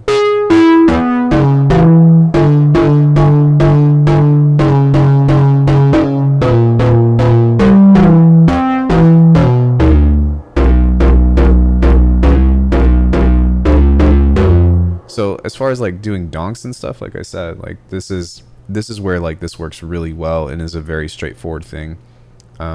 As far as doing all the sound design and stuff that I wanted to do in it, like again, you can do it. It just is really cumbersome to pull off. But I think that like if I were able to either be able to modulate the effects like this, or again the parametric EQ, which again would save me so much time with designing this shit. But there's literally a parametric EQ built into this that you cannot automate. So if I had the ability to modulate or even automate or both, that would be a lifesaver, and that would be something that could be just incredibly helpful to this endeavor. But yeah, that's not a thing yet. But aside from that, like it's very capable, and you can do some really cool shit with it.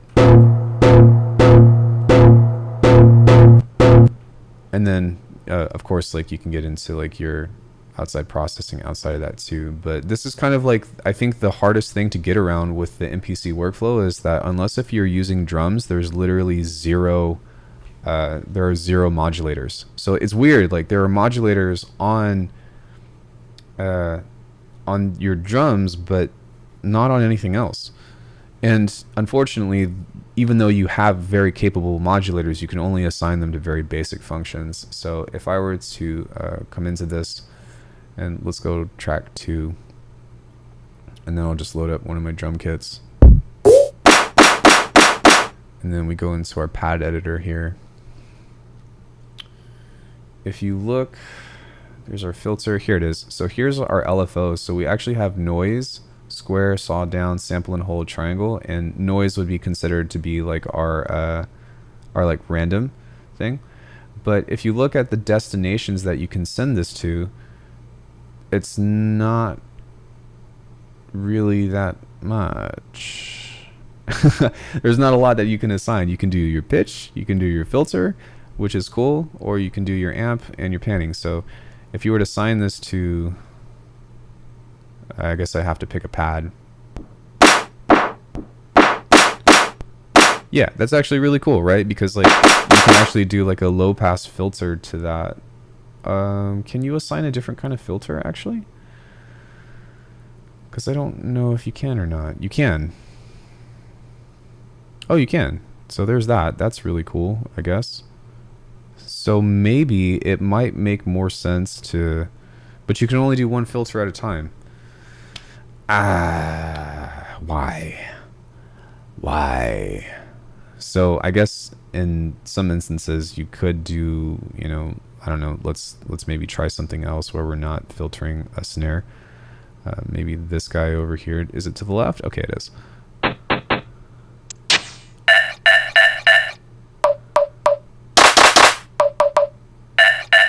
Alright, so we'll pick that one. We'll assign that noise modulator to the filter. Baseplant works as a plugin in MPC software? Yes, it does. And then we can maybe try a different filter or something, like a vocal filter, and just see what that sounds like. That's kind of cool.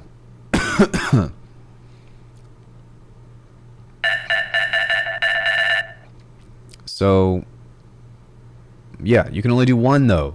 And, so that means that, like, if you wanted to, technically, you could, like, assign a filter on this and then just hit the sustain on this the entire time. Like that. Or maybe I can go into, can I go into, like, the sampler editor or something?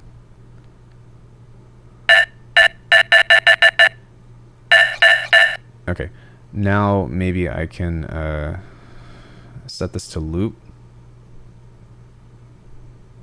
Okay, I'm gonna come back into this. And then, of course, do something like this. That was cool. That should be looping though, right? Shouldn't it? I think. I feel like it should. Is there a loop on this?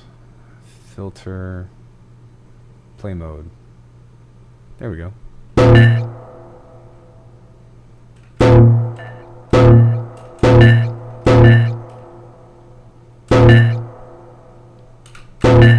Well, I don't know how to get it to loop on this in particular, but if you were to loop this, and let's say that's a bass shot or something, and then it keeps going. So, I don't know, maybe sustain all the way up.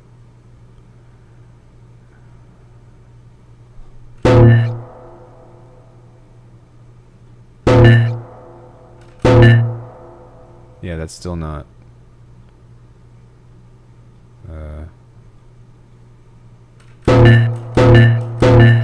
Still not playing as it should.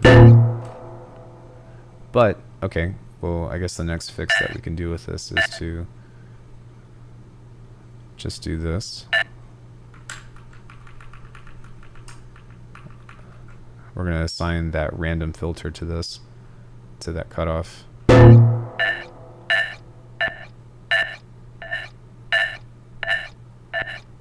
And you can see that now we're getting random movement within this. And this is like all in theory, right? So I guess what we could do is drag in that same narrow bass that we have here onto that pad and see if we can get something interesting out of that. So instead of that, we can load that in.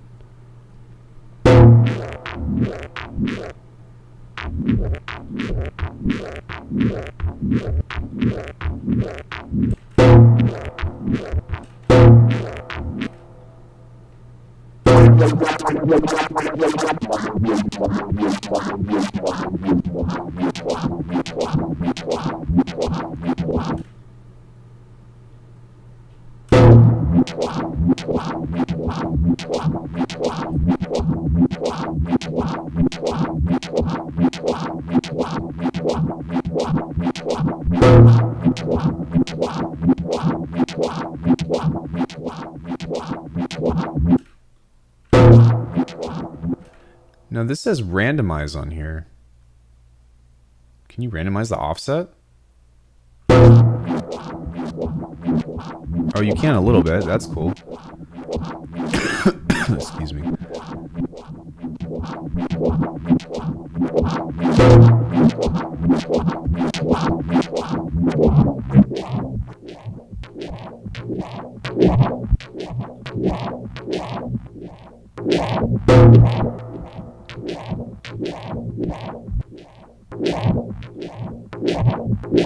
And what's also interesting about this is you can actually apply other effects to this, or like your drum effects to these. So that's kind of cool.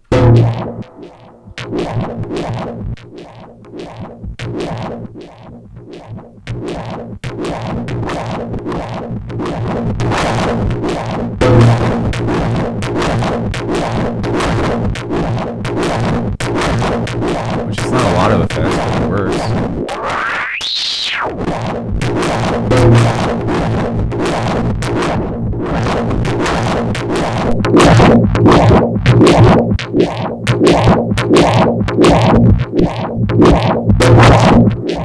So yeah, there's a few effects that you can apply to that at the end, but you know, even still within this, it doesn't quite give you like the, oh, it's a vocal filter. I guess we can try maybe like a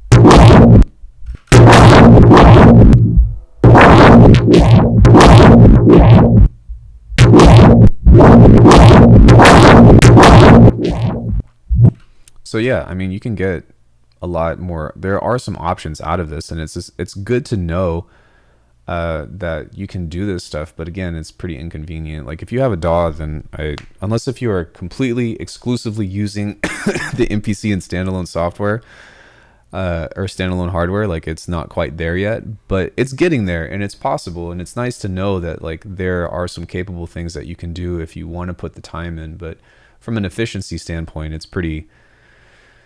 Yeah.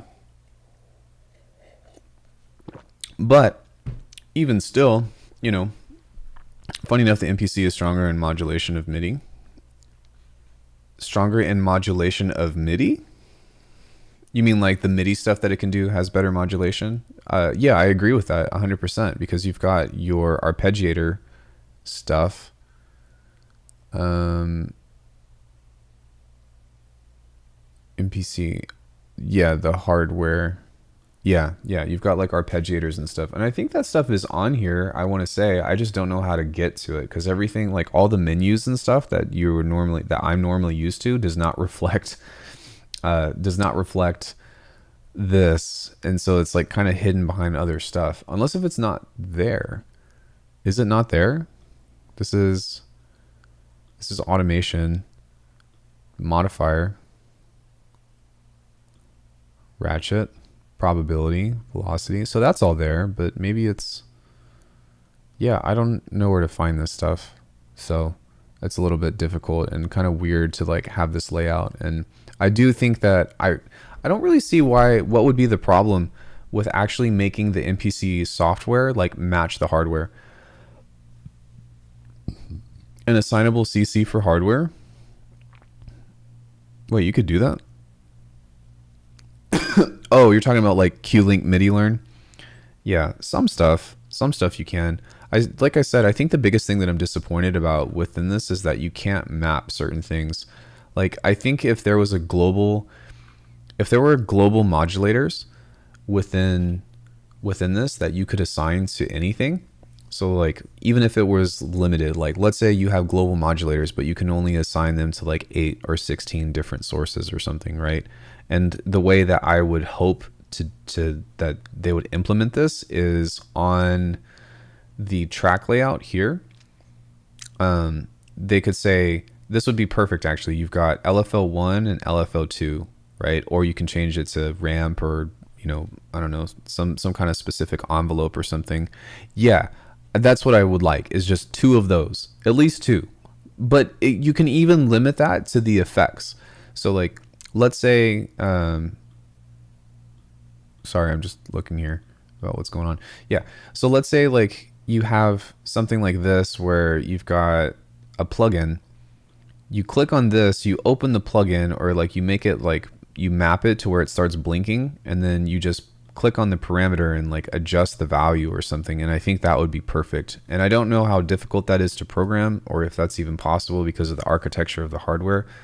But man, I'm telling you, like if you could do that, that would be such a huge sound design enhancement for the MPC. Like that would literally change the game. That would make sound design incredibly viable, as far as like doing like the insert processing and stuff. And I don't think that it would like crush it. I don't think that it would like destroy or like break this and like, you know what I mean, like destroy the RAM aspect or whatever. I think that's doable. But even if not, if you could at least do that with an OP4, this would make this 10 times more viable as well. Because you have the LFOs, you've already got the randomization, but there's just so many parameters in here that you can't manipulate. And it's like, I see why they did that because of the inconvenience aspect of it. Because imagine having like you can modulate the effects with read-write automation. No, you can't. Not with an OP4. So if we go into the write aspect on that and you see this, you cannot. You can do it on this though. You can do it on like synths.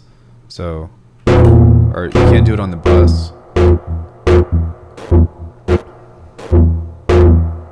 So you can do that. You can't do it on the effects.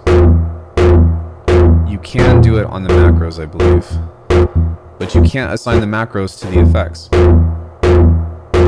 And then you can also do it on the you can also do it on the matrix amount, which is actually really cool. So that's pretty fucking sick. So it's almost like this almost like makes up for it, because you can actually assign the LFOs to these amounts, which for some reason you can't do that in Bitwig.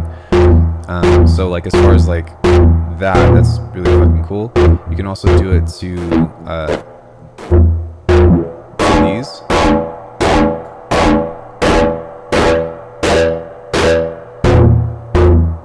Which is actually really freaking cool. And then I think that you can also do this with these as well. Yeah, that's cool. You can also do the ratio amount.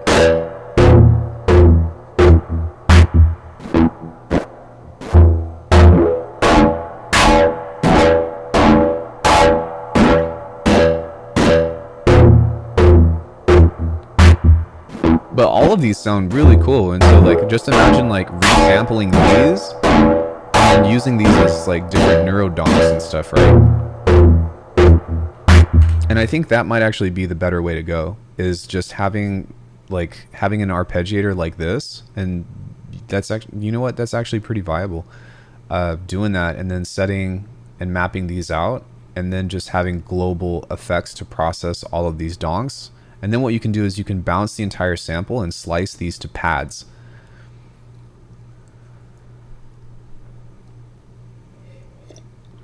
I'm most likely never going to do this, by the way, but just as a matter of like speaking and a matter of like a discussion point, I do enjoy like problem solving in this way and being like, oh, you could do this. Oh, you could do this. And I guess if you really wanted to get into it and get intricate with it, like you can go into these mapping things and like start to set that stuff up. But I think that just by doing the envelopes in general and then setting up the effects in that way would probably be easier. So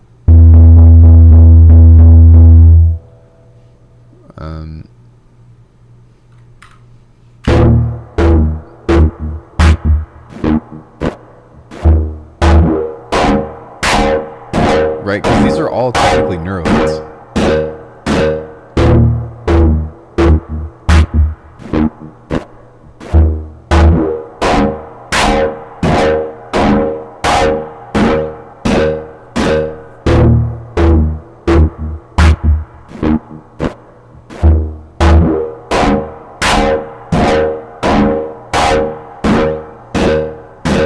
Something else that I don't see them doing, but I could really appreciate if they were to add this, is if the modulator or the modulation movement reflected what's happening here. So for example, if I were to set, that's the mod wheel, but if I were to set LFO1, we'll change this to random, we'll change it to random 2.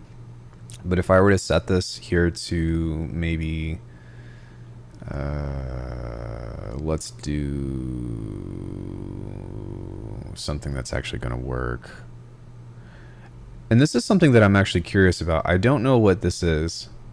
Oh no, I do know what this is. This is the modulation amount of all of these. That's what that is. Because when I see modulation, I'm like, wait, is that effects? But no, it's not. So we can just grab like FM 3 to 4. So where is that at? FM 3 to 4. Like that, and then set that to a maximum amount, I guess. And you'll see that this is moving here, and you can see that FM 3 to 4 is moving, but you can't, it doesn't reflect on here, and that's something that I would like to see.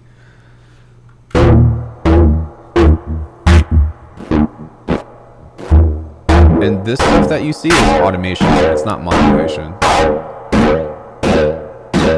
So I would definitely, like, if you can do this and you can see how these are changing with the automation, then I don't see any reason why you wouldn't be able to see this stuff happening or moving real time with that. And so that's why I would like to kind of figure out what's going on. Now, I think the reason why they did that was because the movement or the difference of what changes in here is based off of the parameter that you set. But even still,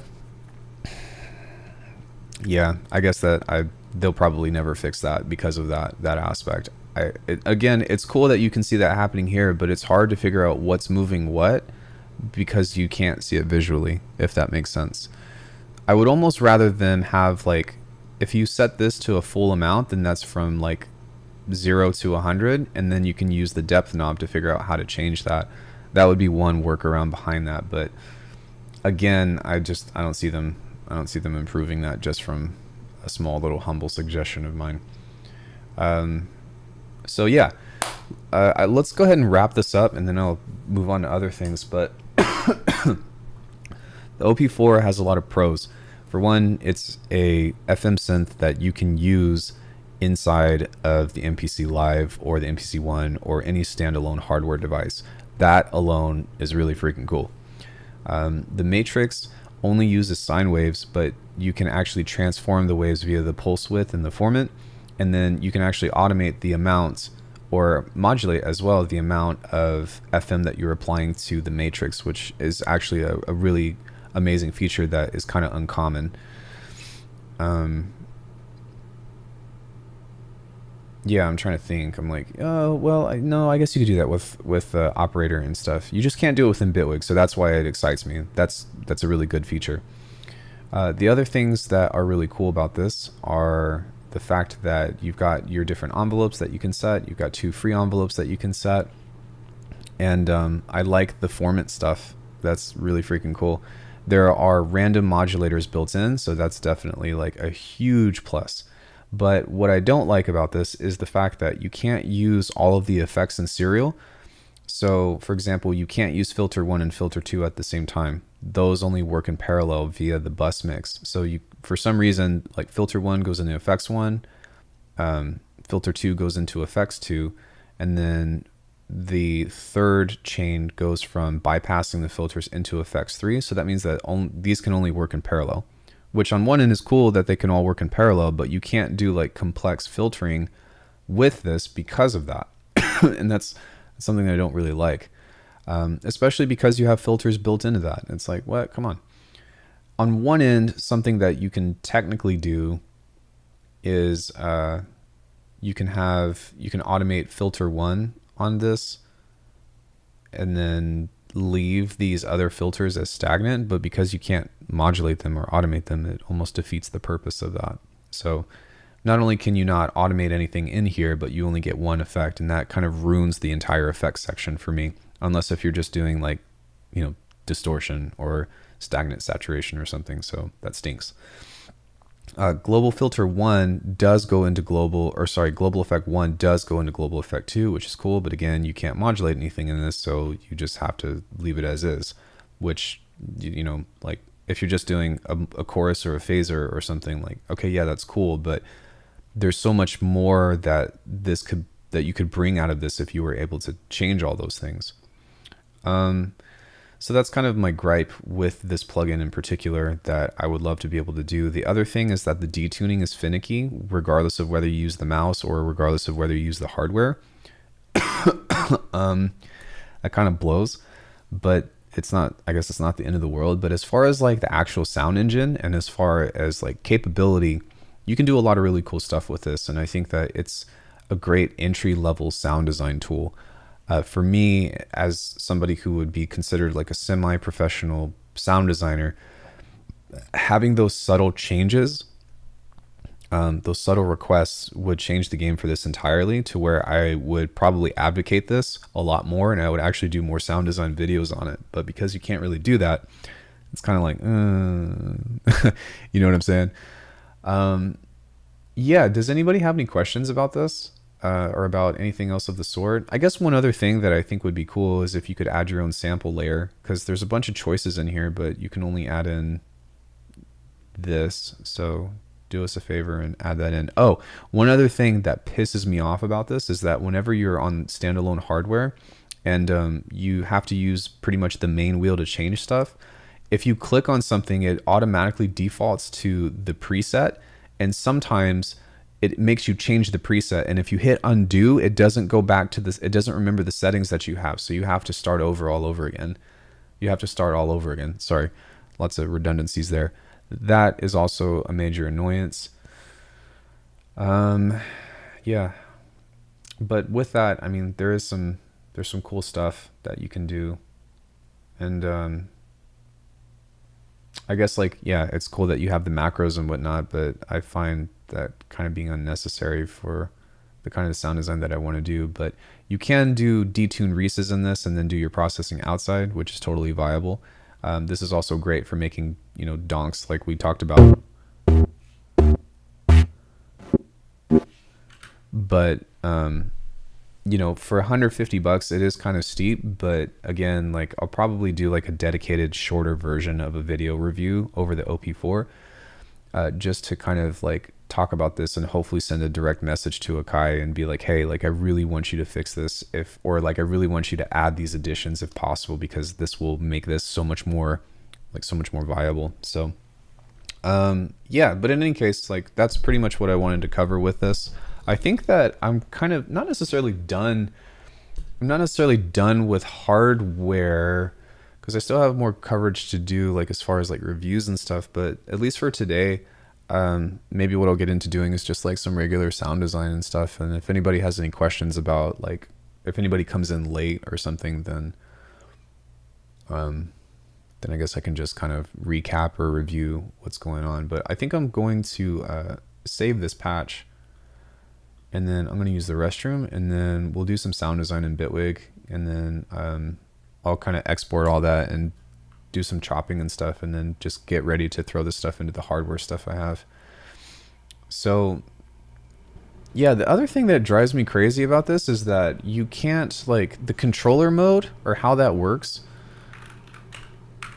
and like the way that you have to transfer files and stuff in this, like, drives me crazy.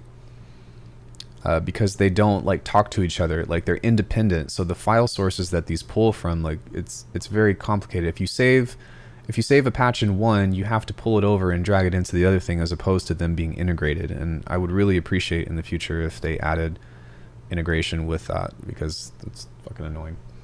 So anywho, let's go ahead and get into some stuff here, but I'm going to take a quick break and use the restroom, and then we will get into doing our other stuff. Or if anybody has any questions about I guess anything else, then I'd be happy to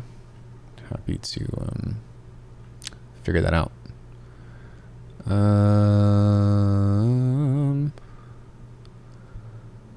Hold on one second. Play next.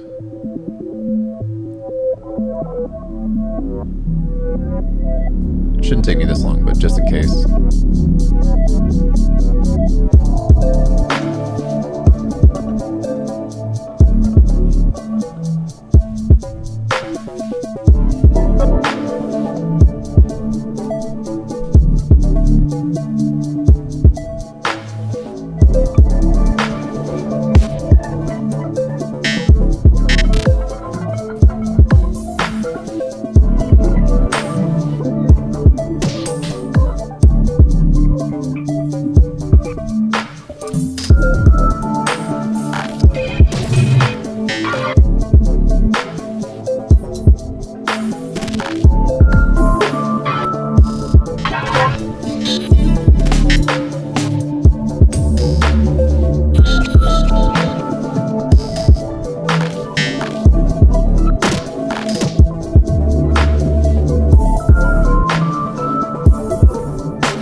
Okay, I'm back, friends.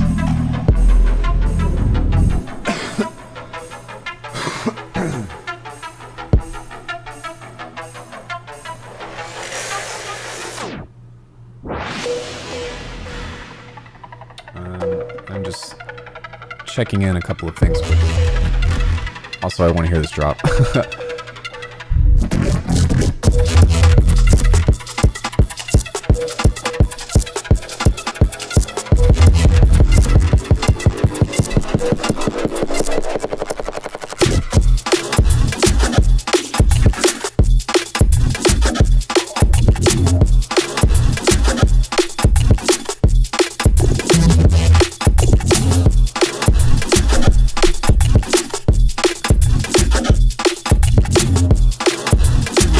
If anybody's interested, I made this live a couple days ago.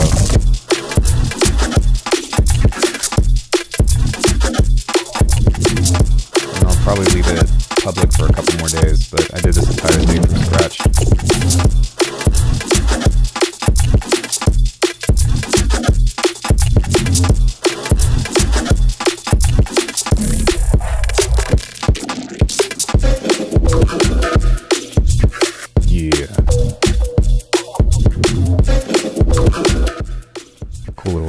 It's like the first time I've actually ever made a successful, or first time having success in a drum and bass tune, because drum and bass is really fucking hard, like really, really hard.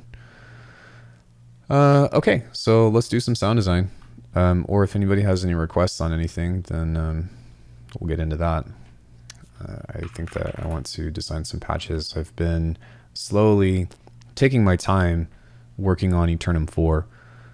But it's been coming along and sounding really cool and stuff. Is this what I wanted to do?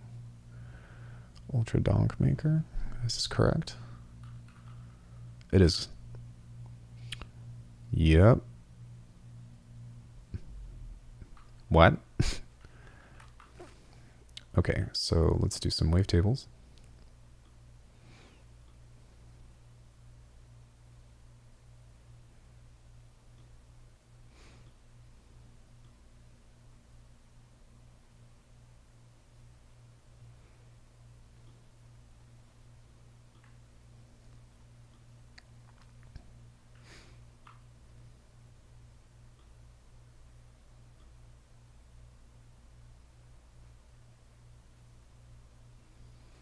I am kind of curious if you can filter FM. So something that I'm going to check on this very quickly is that might actually be really fucking cool if you can do that. So let me see here if this actually works. I'm going to turn these off.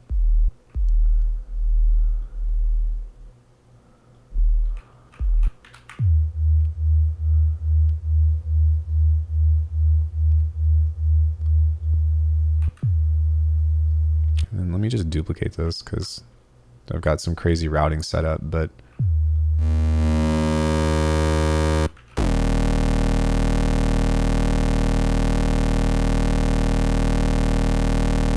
okay, that does not work.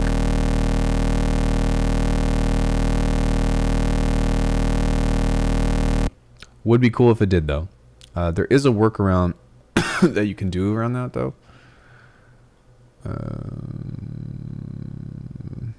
Which you can just do with the wavetable, sort of, which you commit to the wavetable, but am I tripping or are these different?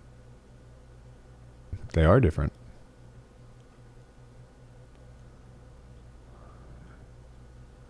But they look very similar. Anywho.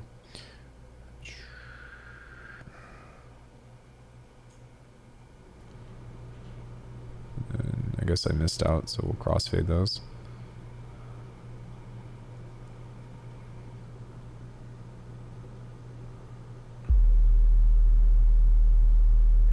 And then we'll do one more.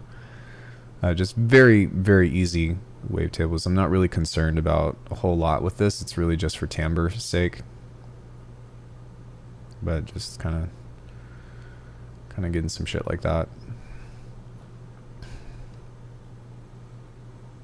Okay, now we can turn this back on and turn these guys on.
I'm going to set this to never retrigger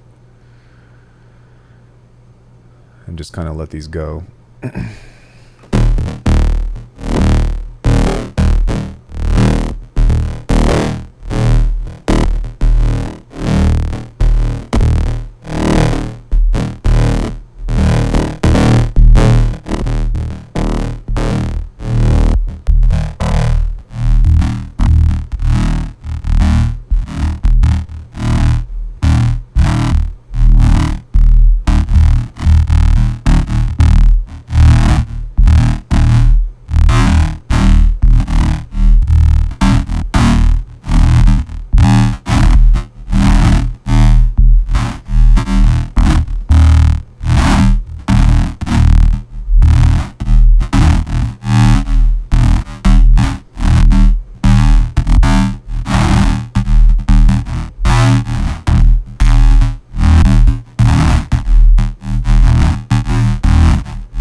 Did I miss anything? I did, shit.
Actually, I'll just figure out what points I want to move these at, just because it's going to be a lot easier. I keep doing this where like I want to see the shape, but when I get to this, it's actually better to do this from a neutral point because if you push this up and then you push it down, these are bipolar, so it's actually going to make stuff like overboard. So that's just a little trick that I learned to help make this a little bit easier to work with.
Excuse me.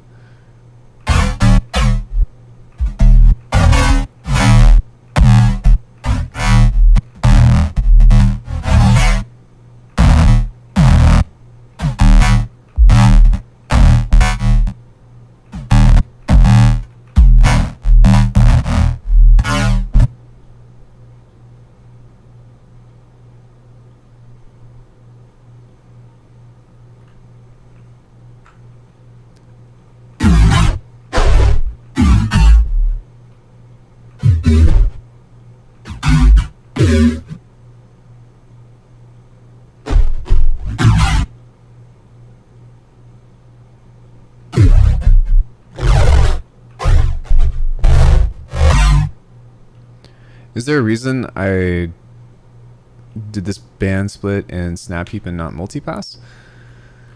I'm trying to think.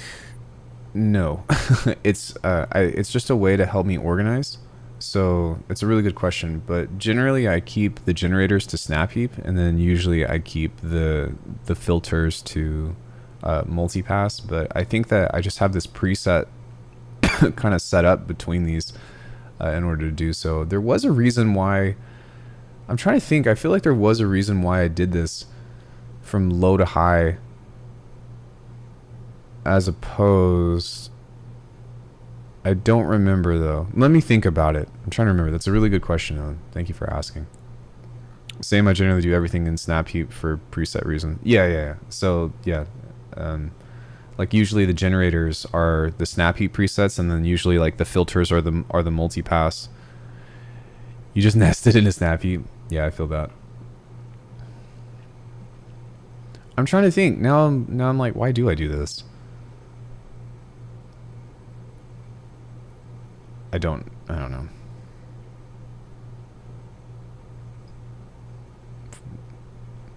Now I'm having an existential crisis. Let me think about it. I know that there was a reason why. I just can't remember at the moment.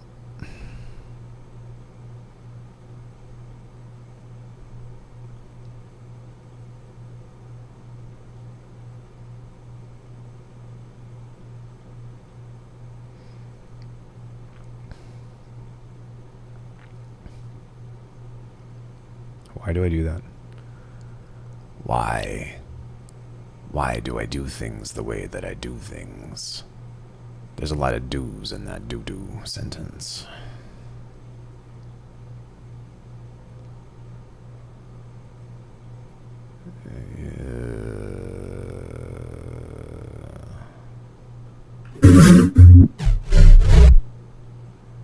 I don't know. I'm just fucking crazy.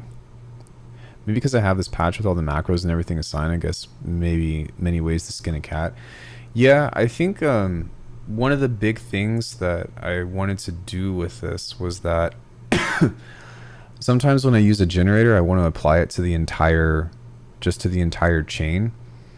But I think the reason why I have these two set up in general was because I still wanted like the randomization stuff.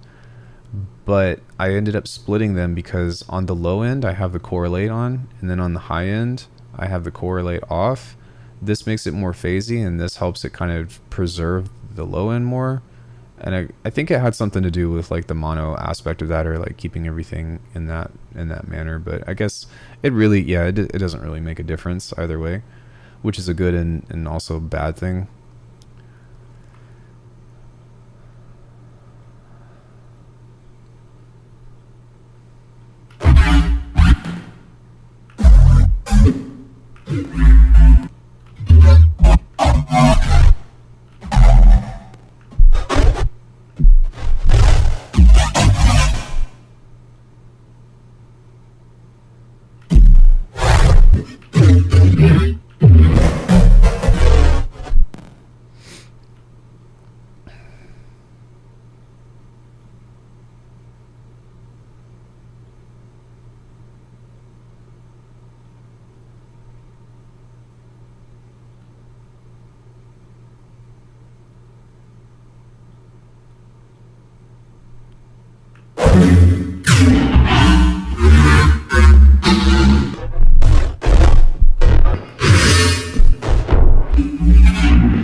Oops. There we go.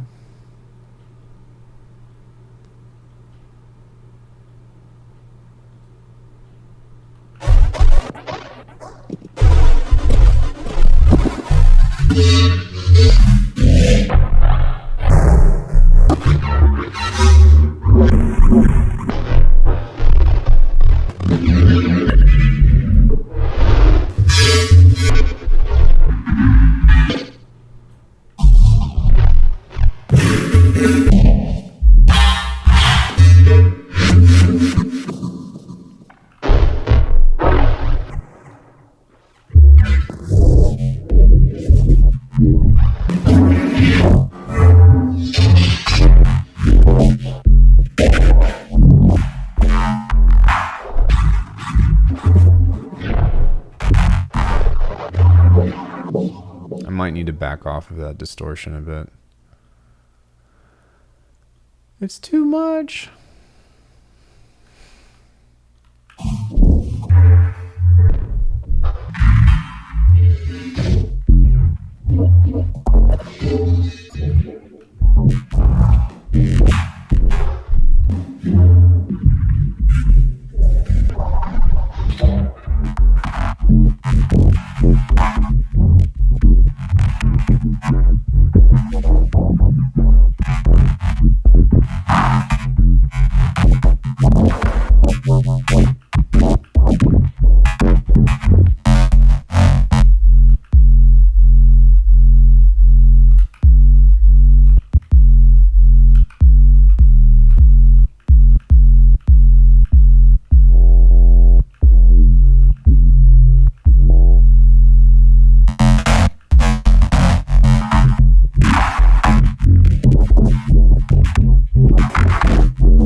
Sick. Okay. So what should we call this? I've got, I think, a list of names somewhere.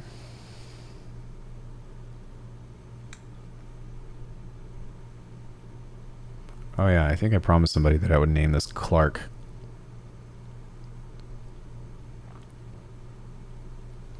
Just Clark. Or I'd name at least one of these Clark. Clark filter.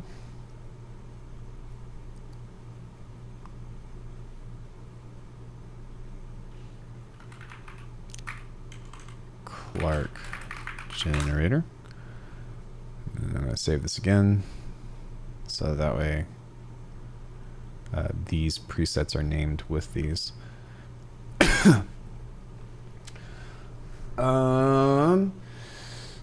Yeah.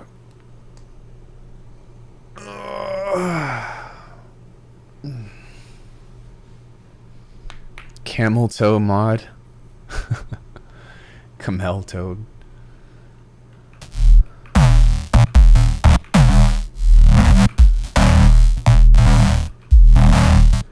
So yeah, we did a bass.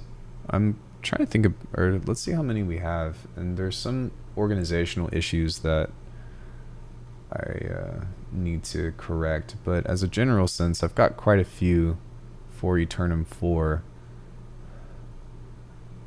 It's getting there. How many do we have so far? 48 patches so far. But I think that, like, I don't just want to do... No, it's fine. I think that I don't just want to do, like, basses. I also want to do, like, other things as well. So maybe I'll do that. Maybe I'll fuck around and make, like, some kind of key type thing.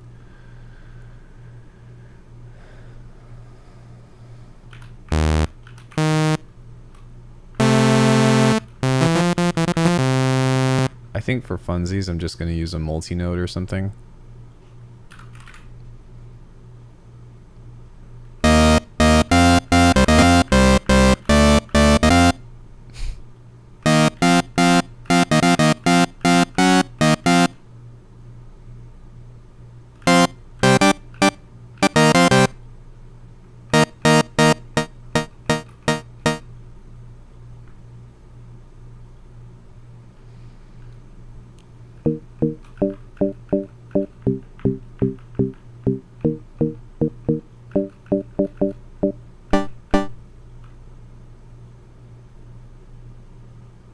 Lots of wavetable stuff.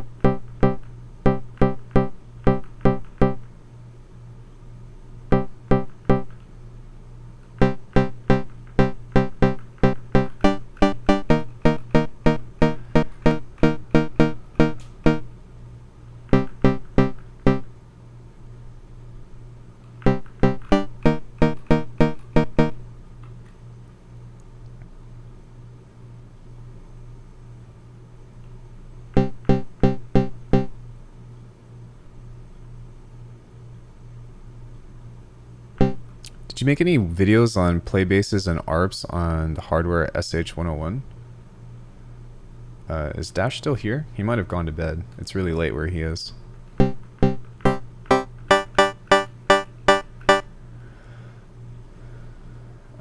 actually going to wait to do that.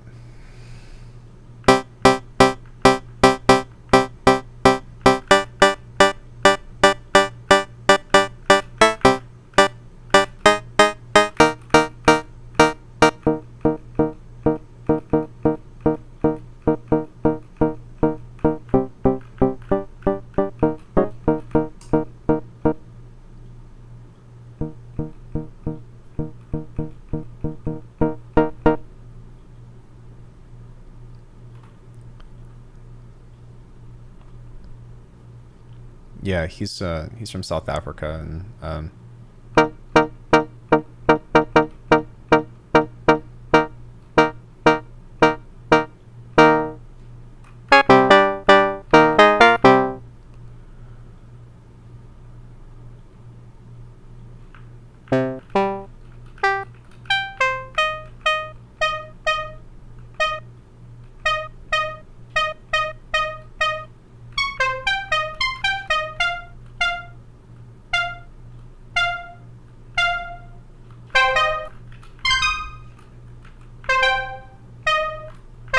oh, he's still awake.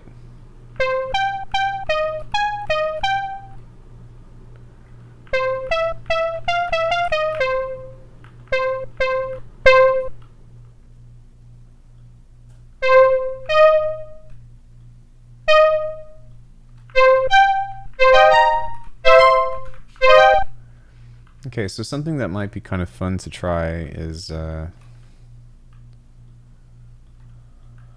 going to do a couple of pitch shifters here.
Why is that not working?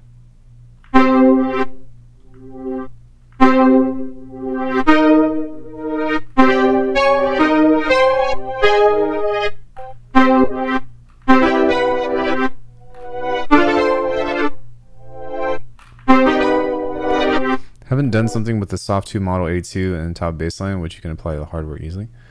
I guess this just isn't...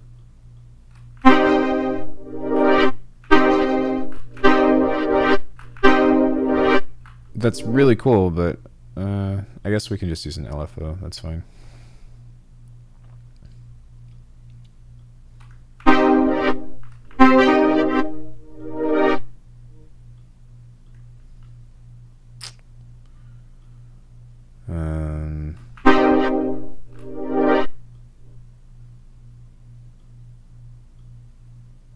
I guess the modulation isn't recognized with the MIDI, or like the MIDI isn't recognized with this.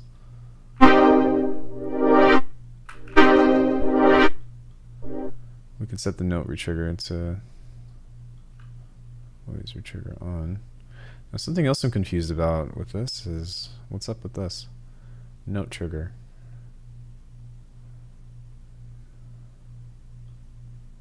Why does it keep doing that? Stop kicking me out, damn it. Okay, so that's still not triggering. That's a bug. Oh, there we go. Okay.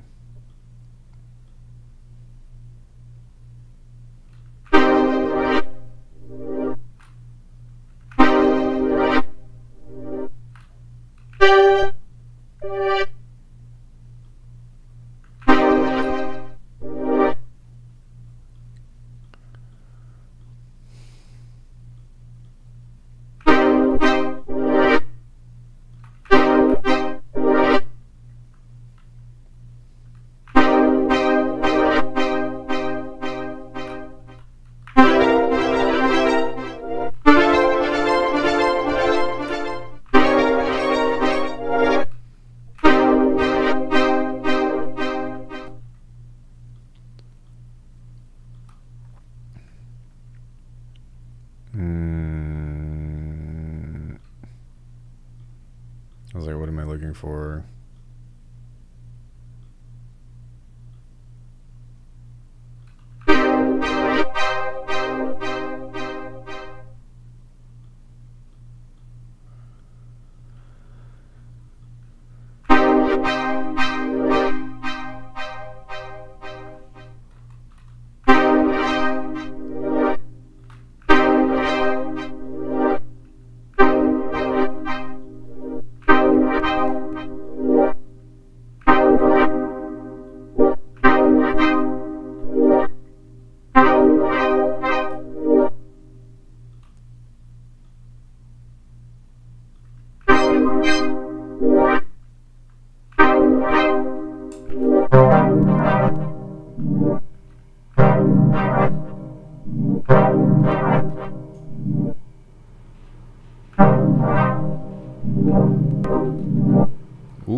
That's really cool.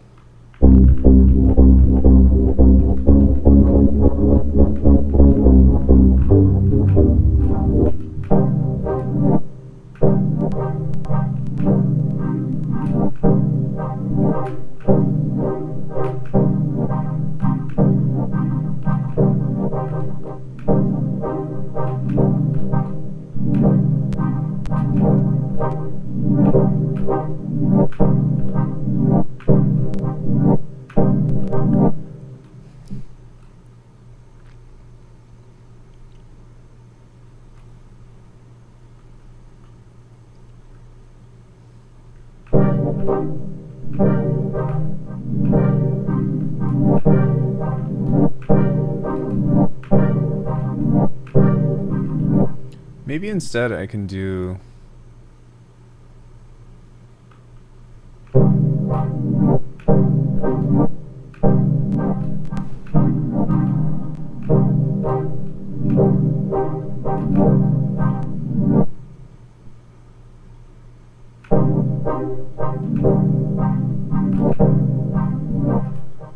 Can make that really large now.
Excuse me. Sorry, I hope you guys are enjoying this. I'm just kind of having fun designing something different. And I guess today I was inspired to make pads. I don't know if you guys have played Tunic or not, but it's freaking gorgeous. And the soundtrack is just incredible.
That little like blip at the end is so nice.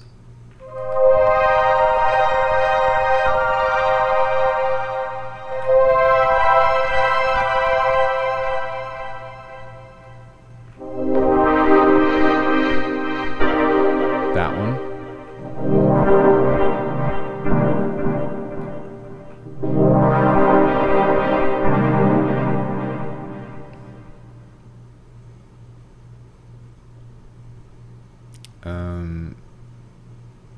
So what I'm gonna do is set this to here, and then also set that there as well. And then this should be just layer 2.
hear this.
There we go.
Might have went too heavy on the compression.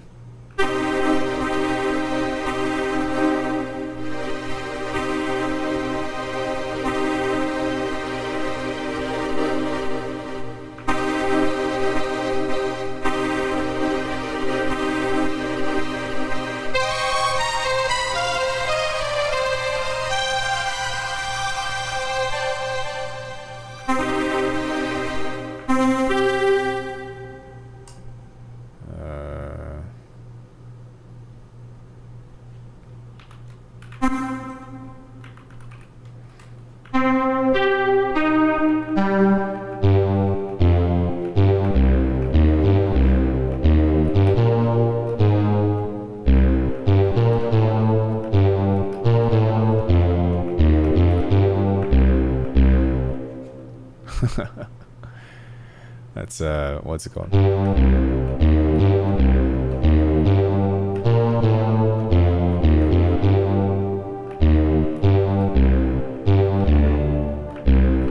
It's Song of Time. Butchered, but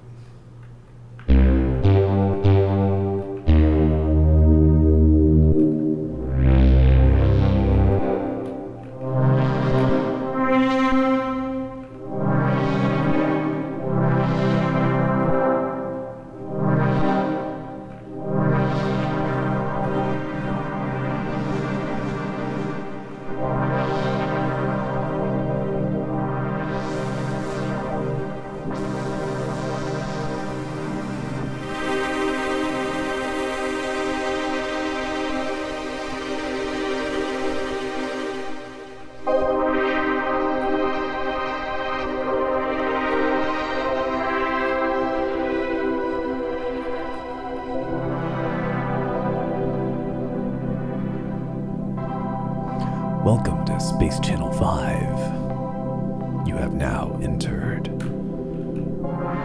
the outer atmosphere.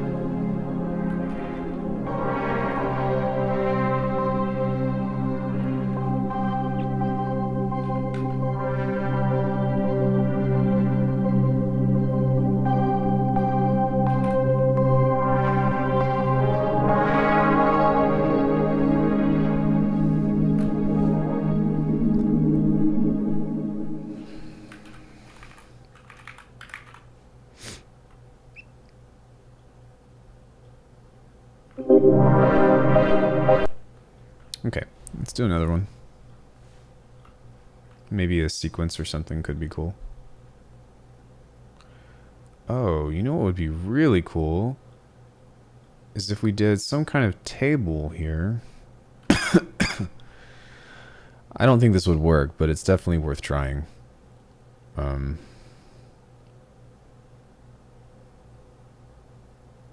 I'll just do it by hand, but imagine if we could write an arpeggiator here.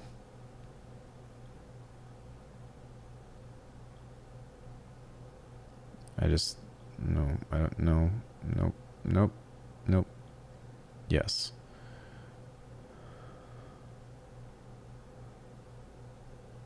Maybe 24 steps.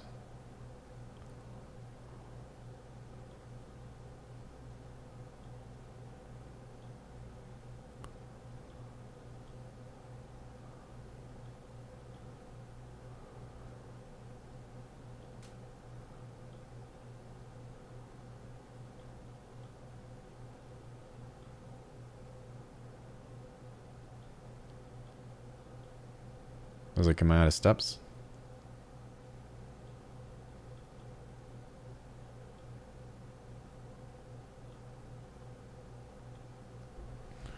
Okay. So now what we can do is we can actually assign this to the pitch here.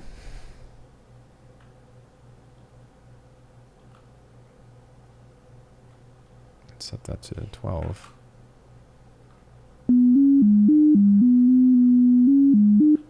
Okay, and now we can edit this and figure out what pitch we want.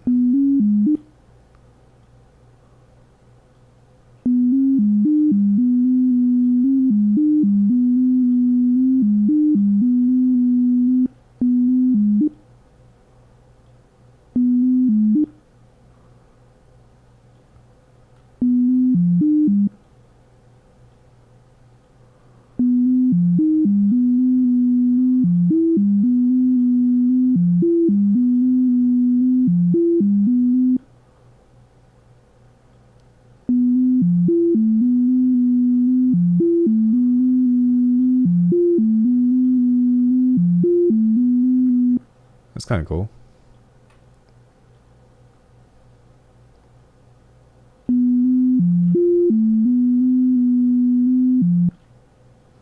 Okay, so now can we... I don't think that we can actually copy this cycle, but what we can do is maybe go back and draw a different one now. 24.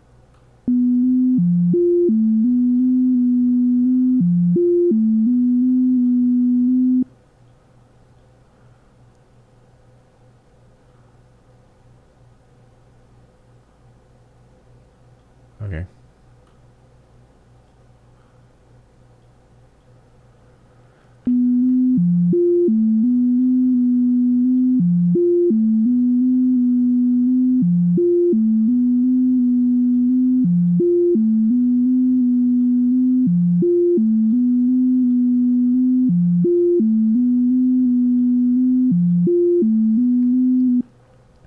And so now I think, I'm not really sure, but oh, fuck me. Come on.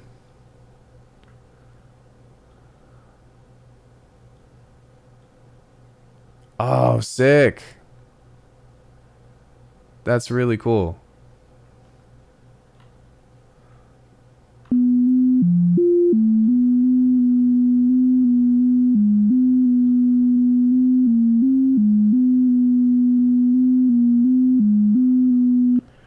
which is kind of unfortunate because obviously like it would be cool if we could figure out a way to like to tune this, because I don't think that we can. But I mean, how cool would it be to be able to do that?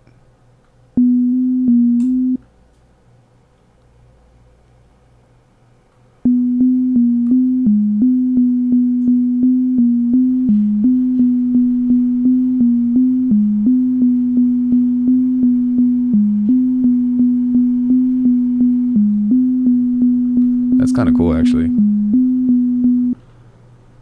But yeah, what we can do is this little guy.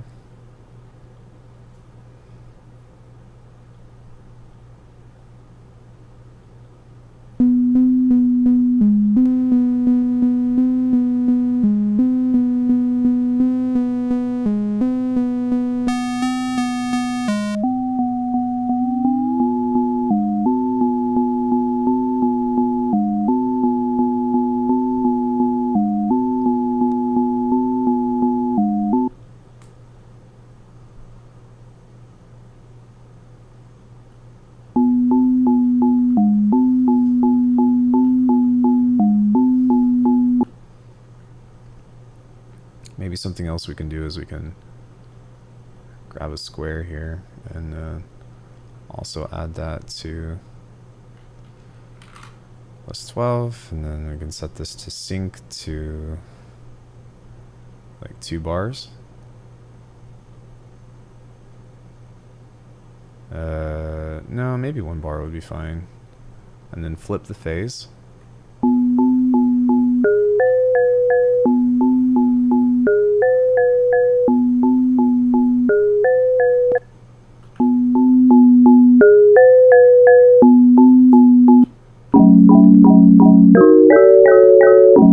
Oh, that's cool.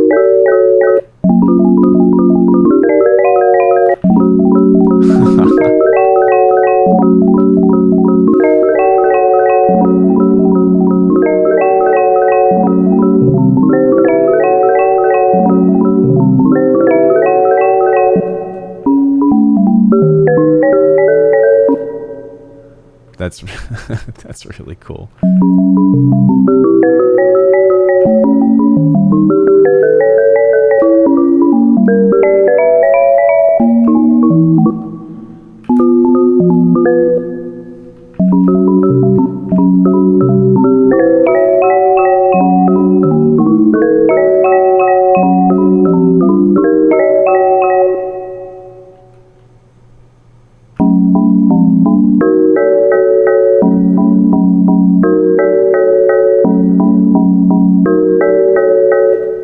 So something that might be cool is maybe in the middle of this, I can just set this, I can set one frame here to octaves.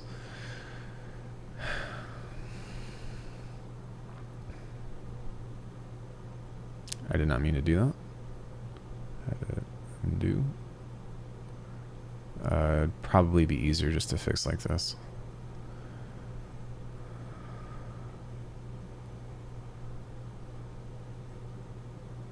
Oh, that's cool. You can add like fades and stuff to that. Oh, that's sick. I didn't know that.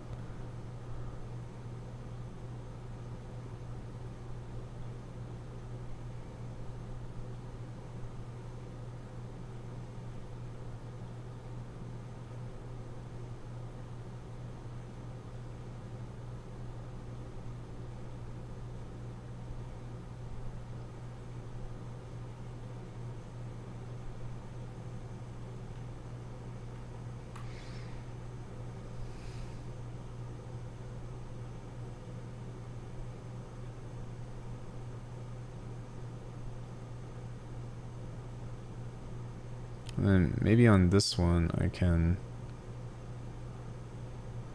do another one.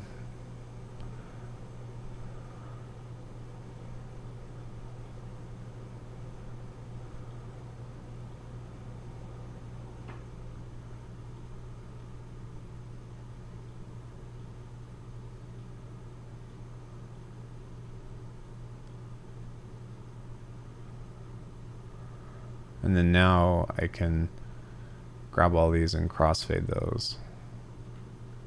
Let's just see if that does anything else interesting.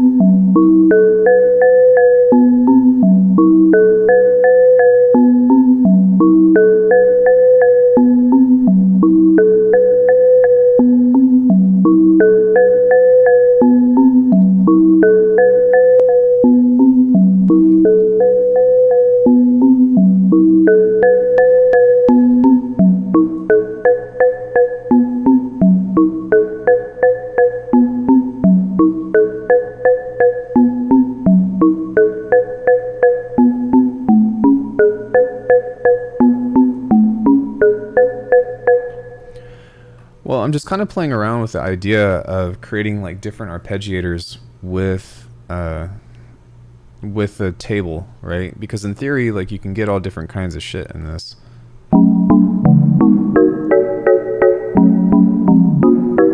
Which is pretty cool, but I'm kind of just, again, kicking around that idea about if I can do something interesting with that or not.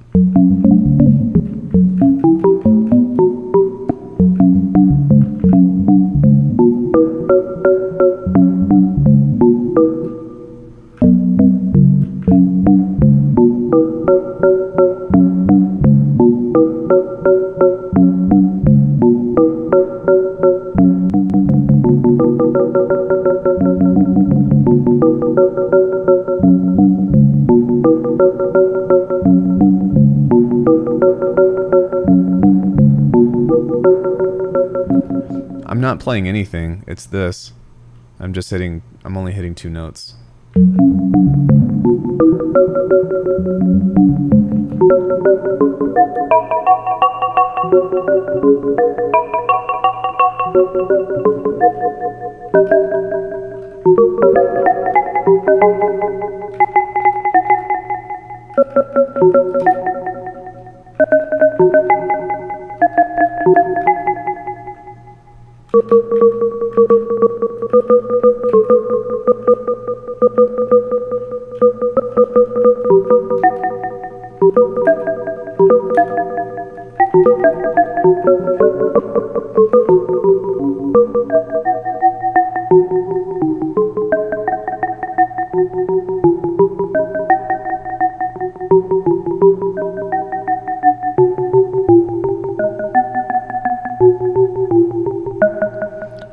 Well, the pitch of this is completely fucked, but at the same time, it's still kind of cool because it does just different shit, and I like when it does different things.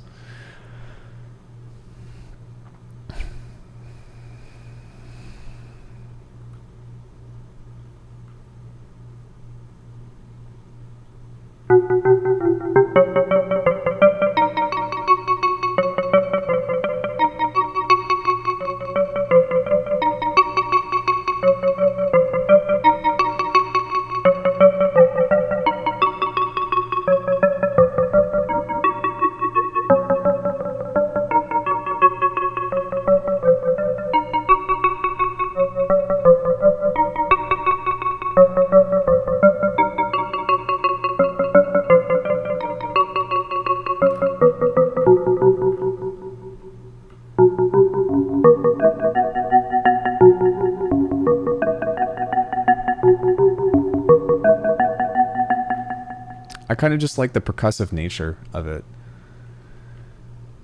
It's kind of cool to just do shit like that, but...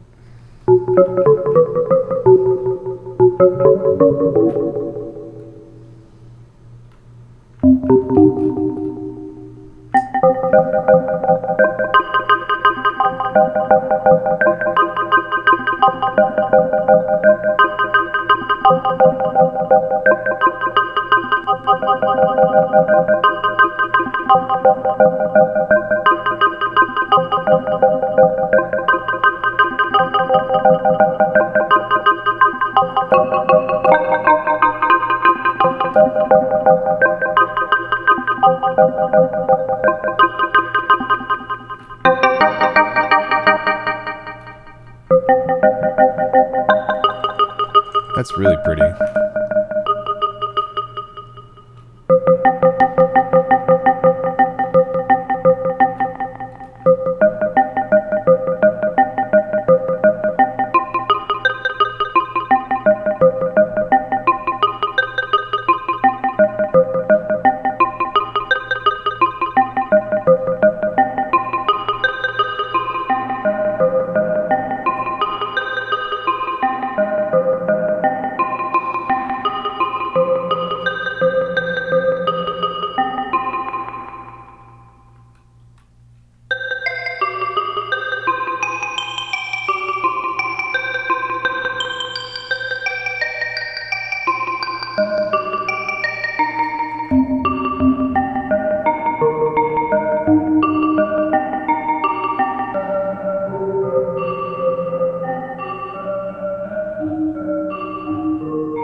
was that? What was that patch I just made?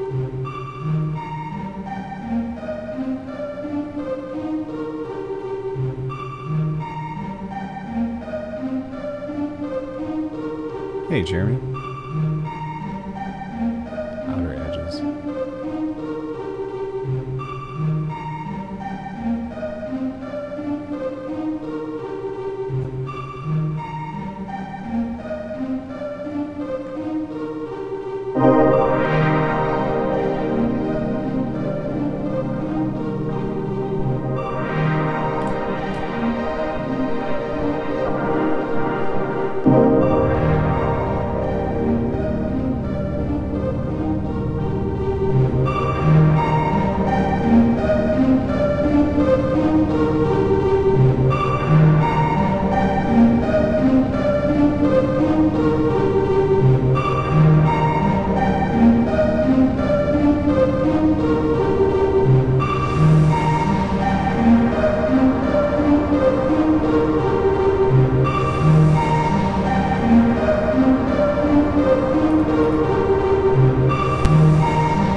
these ghosts I'm talking to, Discord people?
I mean, everything's just been phase plant. I guess you're right, though, but I've been doing music for almost a decade, so...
I'm guessing this is in C minor, so...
The hardware side of things never got my attention.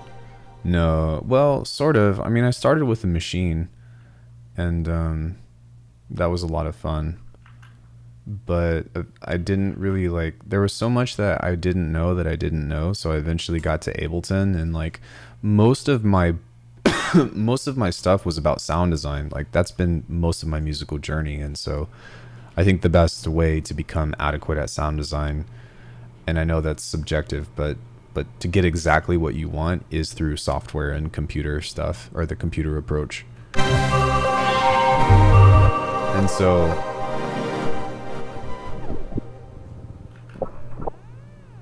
oh, no wonder I was like, what the fuck?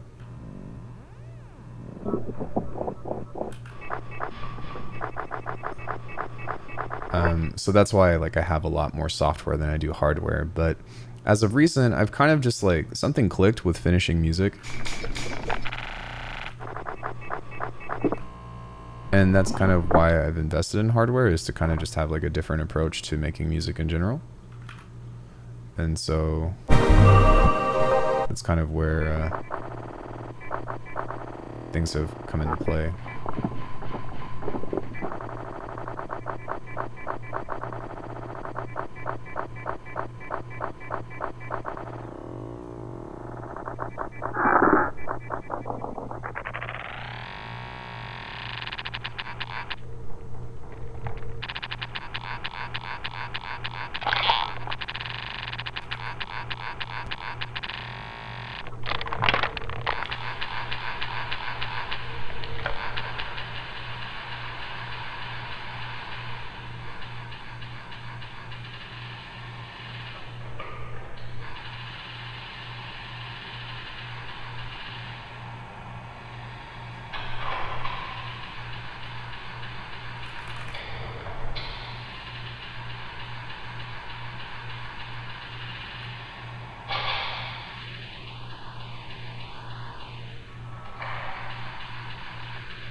classical versus electronic music? Like classical electronic? Wait. What do you mean? Hey, GBT. What's up? Or GB, rather.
Well,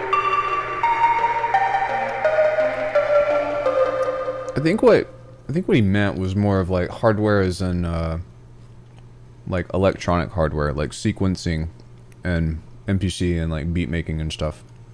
Do I use 808s a lot? I know how to make 808s, but I don't really use them a lot in my music. Do you have a question about 808s?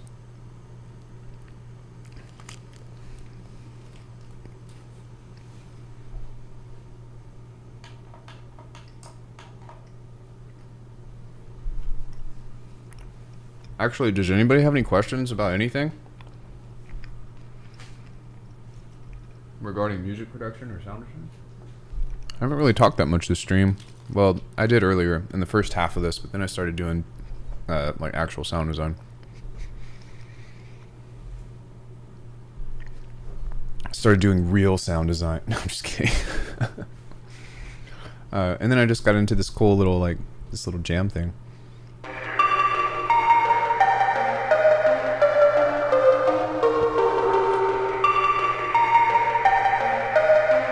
Because you use them often? Yeah, I mean 808s are cool, but I like really heavy textured bass. And like instead of I guess just like signed bass hits and stuff, I like to use stuff like this. Hold on.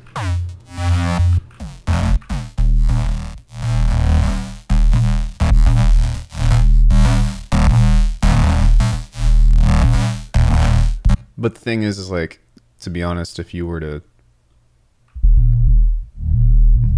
There's your 808.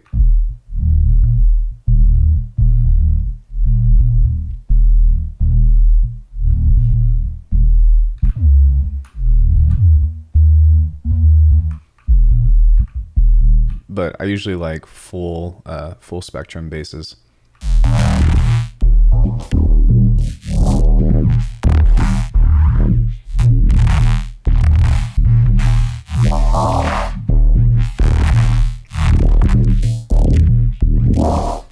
Like, that's pretty sweet.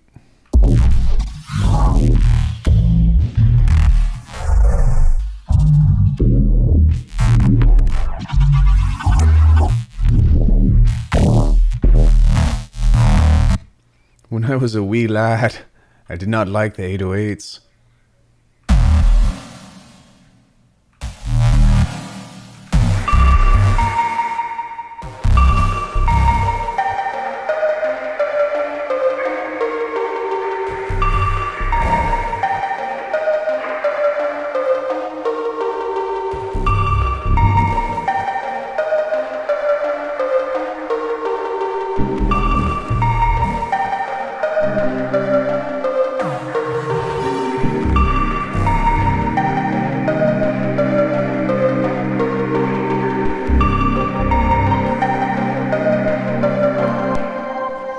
it or not, I actually had a really hard time learning how to make like really big 808s until recent. And it sounds stupid because like it's just a sine wave, right? But it's not. I think that having FM with a low pass filter and then figuring out how to clip your shit really loud is the key to it. But yeah, I struggled with that kind of sound for a long time because they just ended up sounding like some bullshit.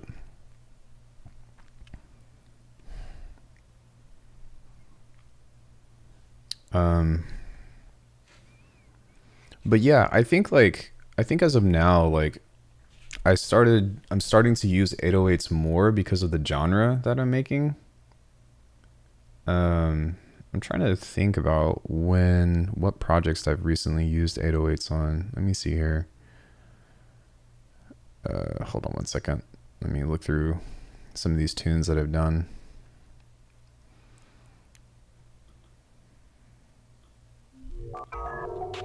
No.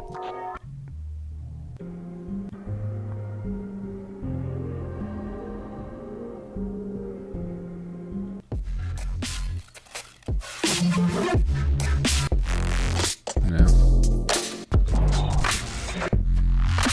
Nope. Nope. I'm trying to think. Oh, there's one in here.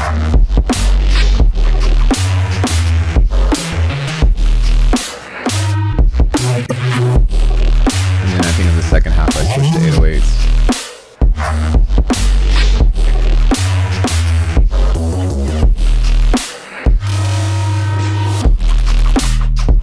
There we go.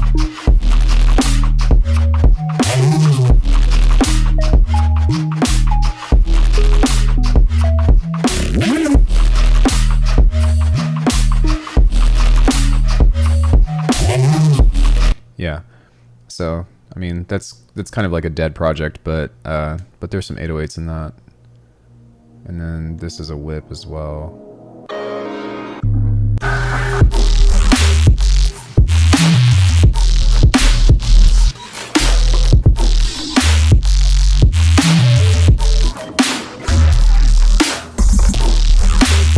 And then I think this was originally supposed to be 808s, but I think I fucked the bass up because it turns into something that's a little too phasey.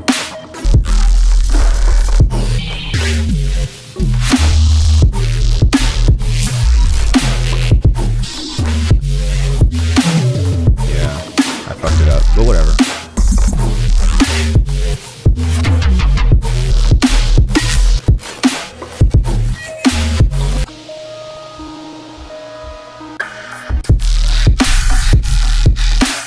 Yeah, I stopped, like, I don't really play my music on stream because for some reason, like, anytime I start making tunes, I usually lose all my viewers.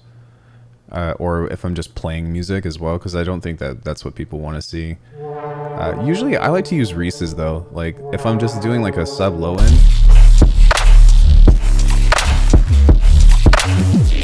Yeah, I really like full range basses.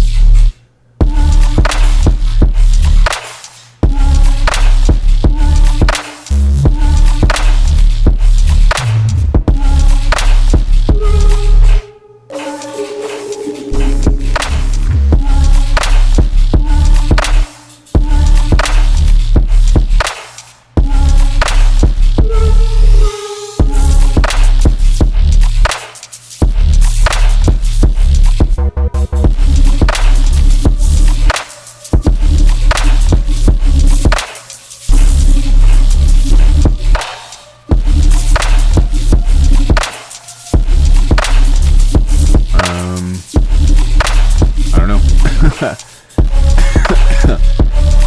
don't know.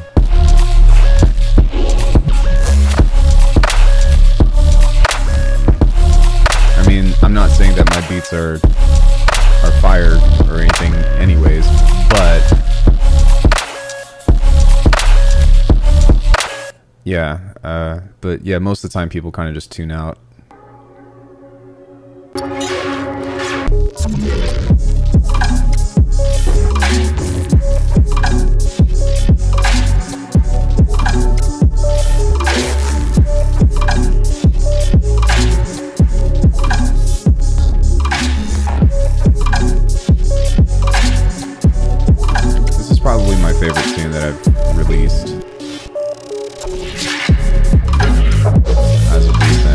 just because it has a really nice vibe.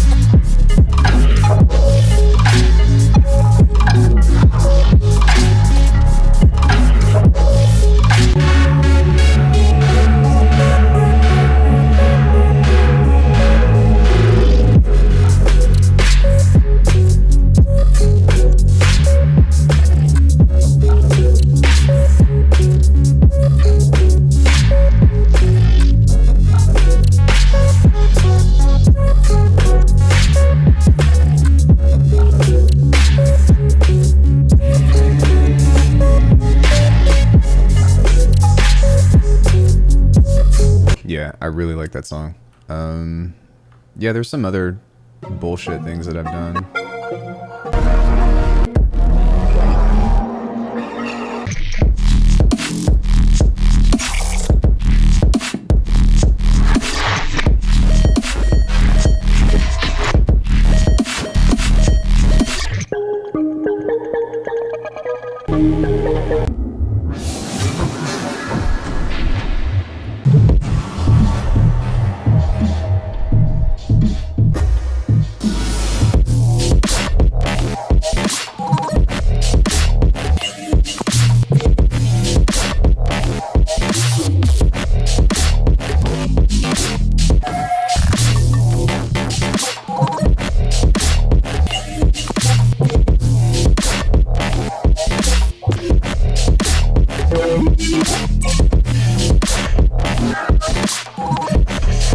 There's that one.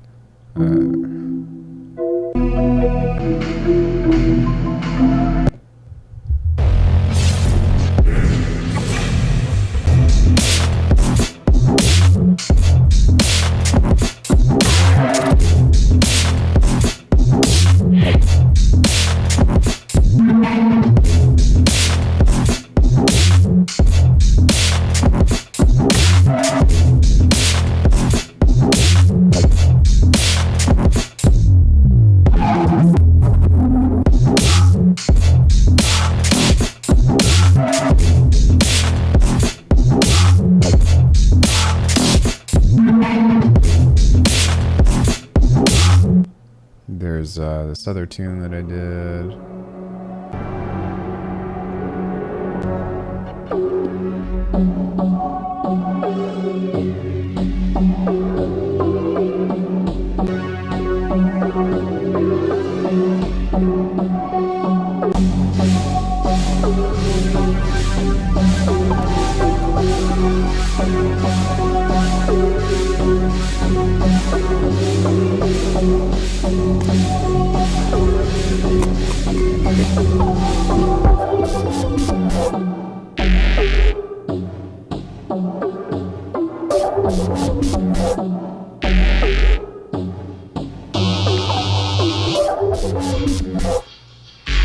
How many beats do I usually do in a week? Well, I stream 4 days a week, and I usually make a beat from not like finished, but like I usually do like like an arrangement almost every time I stream.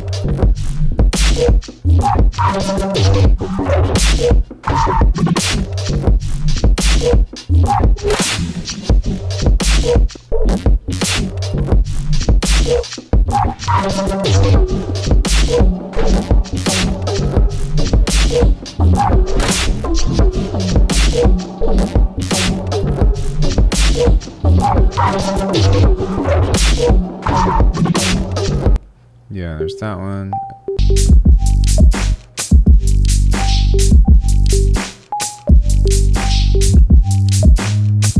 But I usually try to shoot for like 3-minute beats, and then I'll just do like a really quick intro and then write the beat itself and then like never return to it. Because I'm really big on finishing arrangements, but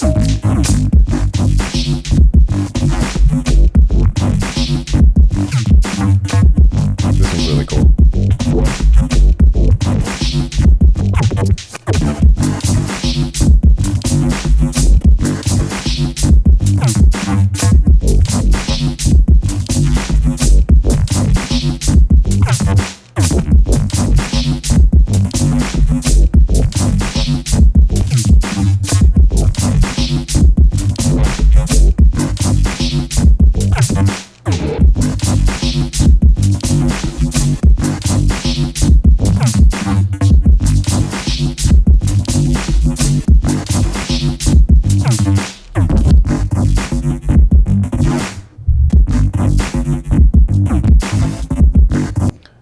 But yeah, all of these beats I do pretty much in like one day. I have to go, but I'll try to come back if I can. Yeah, thanks, man. Appreciate it. Feel free to come in and ask any questions if you ever have any.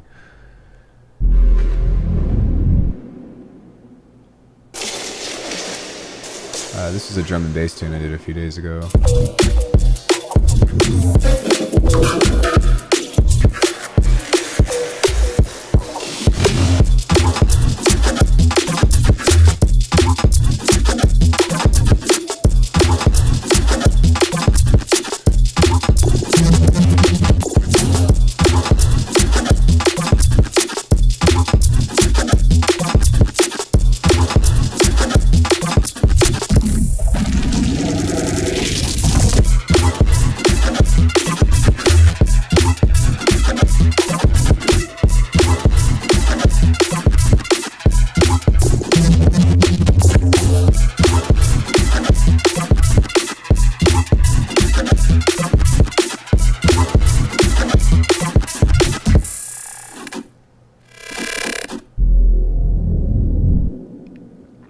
Yeah, so I mean that's kind of where I'm at with production and stuff, and I think that I'm getting really comfortable with just like writing beats from scratch, not finishing, but doing like start to finish as far as like the arrangement, because copyright is expensive. Do I use BMI plus TuneCore for publishing? When I release my beats, like, well, I've only released a few beats as of recent, but it's all just been like free, like kind of free stuff, and I don't really worry about that stuff. I used DistroKid for a while, and then they didn't really like help me other than well, it's kind of like a shit show, because like nobody listens to my music, and I'm totally okay with that. But because nobody listens to my music, I don't invest in trying to like keep my stuff up, if that makes sense. It's just kind of like, all right, well, I can just release my own music on my website or on my SoundCloud or something, and then if people want to go listen to it or support it that way, then they can. But as far as like all the major streaming platforms and stuff, I don't really give a shit about that. I kind of copyright my own stuff too, though, if that makes sense, because like I've made just about every tune in the last year and a half on stream from start to finish. So like I've composed everything on stream, and that's why like that's part of the appeal to the memberships that I have, is being like, oh hey, if you want access to the VODs or you want to see me put a beat together or something, like if you look at my channel,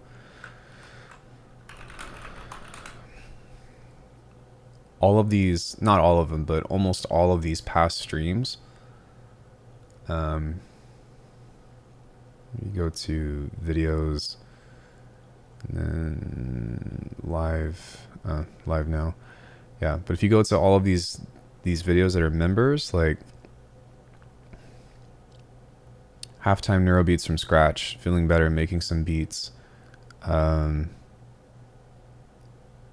me see what else is here. I made a beat, then halftime beat cook up. Like all of these are from start to finish from scratch. So like I have the copyright here. Like I made the tune, you know, here's the proof. And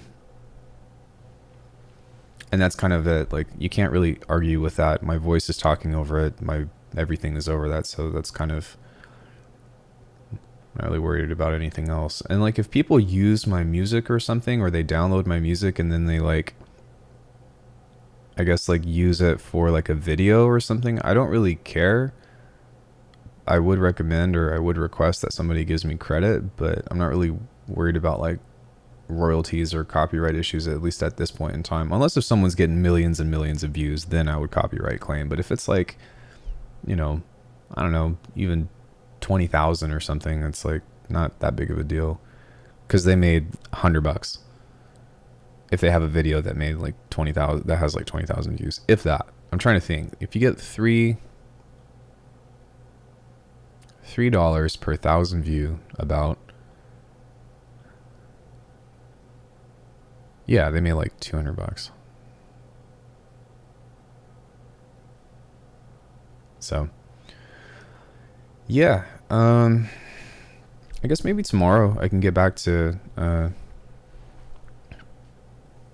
excuse me, I can get back to making beats and stuff, but I guess I kind of just wanted to take a break and talk about like some hardware stuff and talk about the pros and cons of shit and blah blah blah. But streams have been kind of slow lately. I think I turned a lot of people off by investing in hardware, but I've got some reviews coming out soon, and maybe I'll spend the rest of the day doing that, so that way I can bang those out. But yeah, I don't know. Does anybody have any questions about anything? We can kind of play this little jam one more time.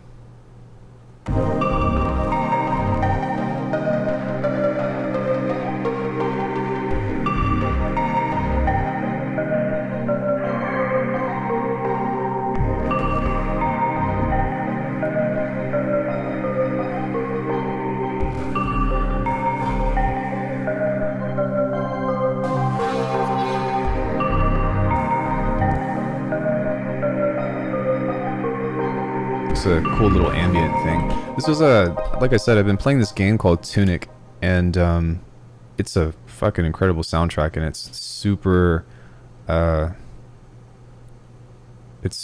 ambient, but is like very electronic, and it plays like Zelda, but man, is it a phenomenal game, and it has just an incredible soundtrack. So I wanted to kind of make a couple of patches and stuff that were inspired by that, the bass stuff inside. But yeah, I guess everyone's tuning out. So much love to you all. If you have any questions about anything, or you would like a tutorial on something, or have content requests in general, then hit me up on the Discord, and we'll have a chat there. Much love, everybody. I'll see you later.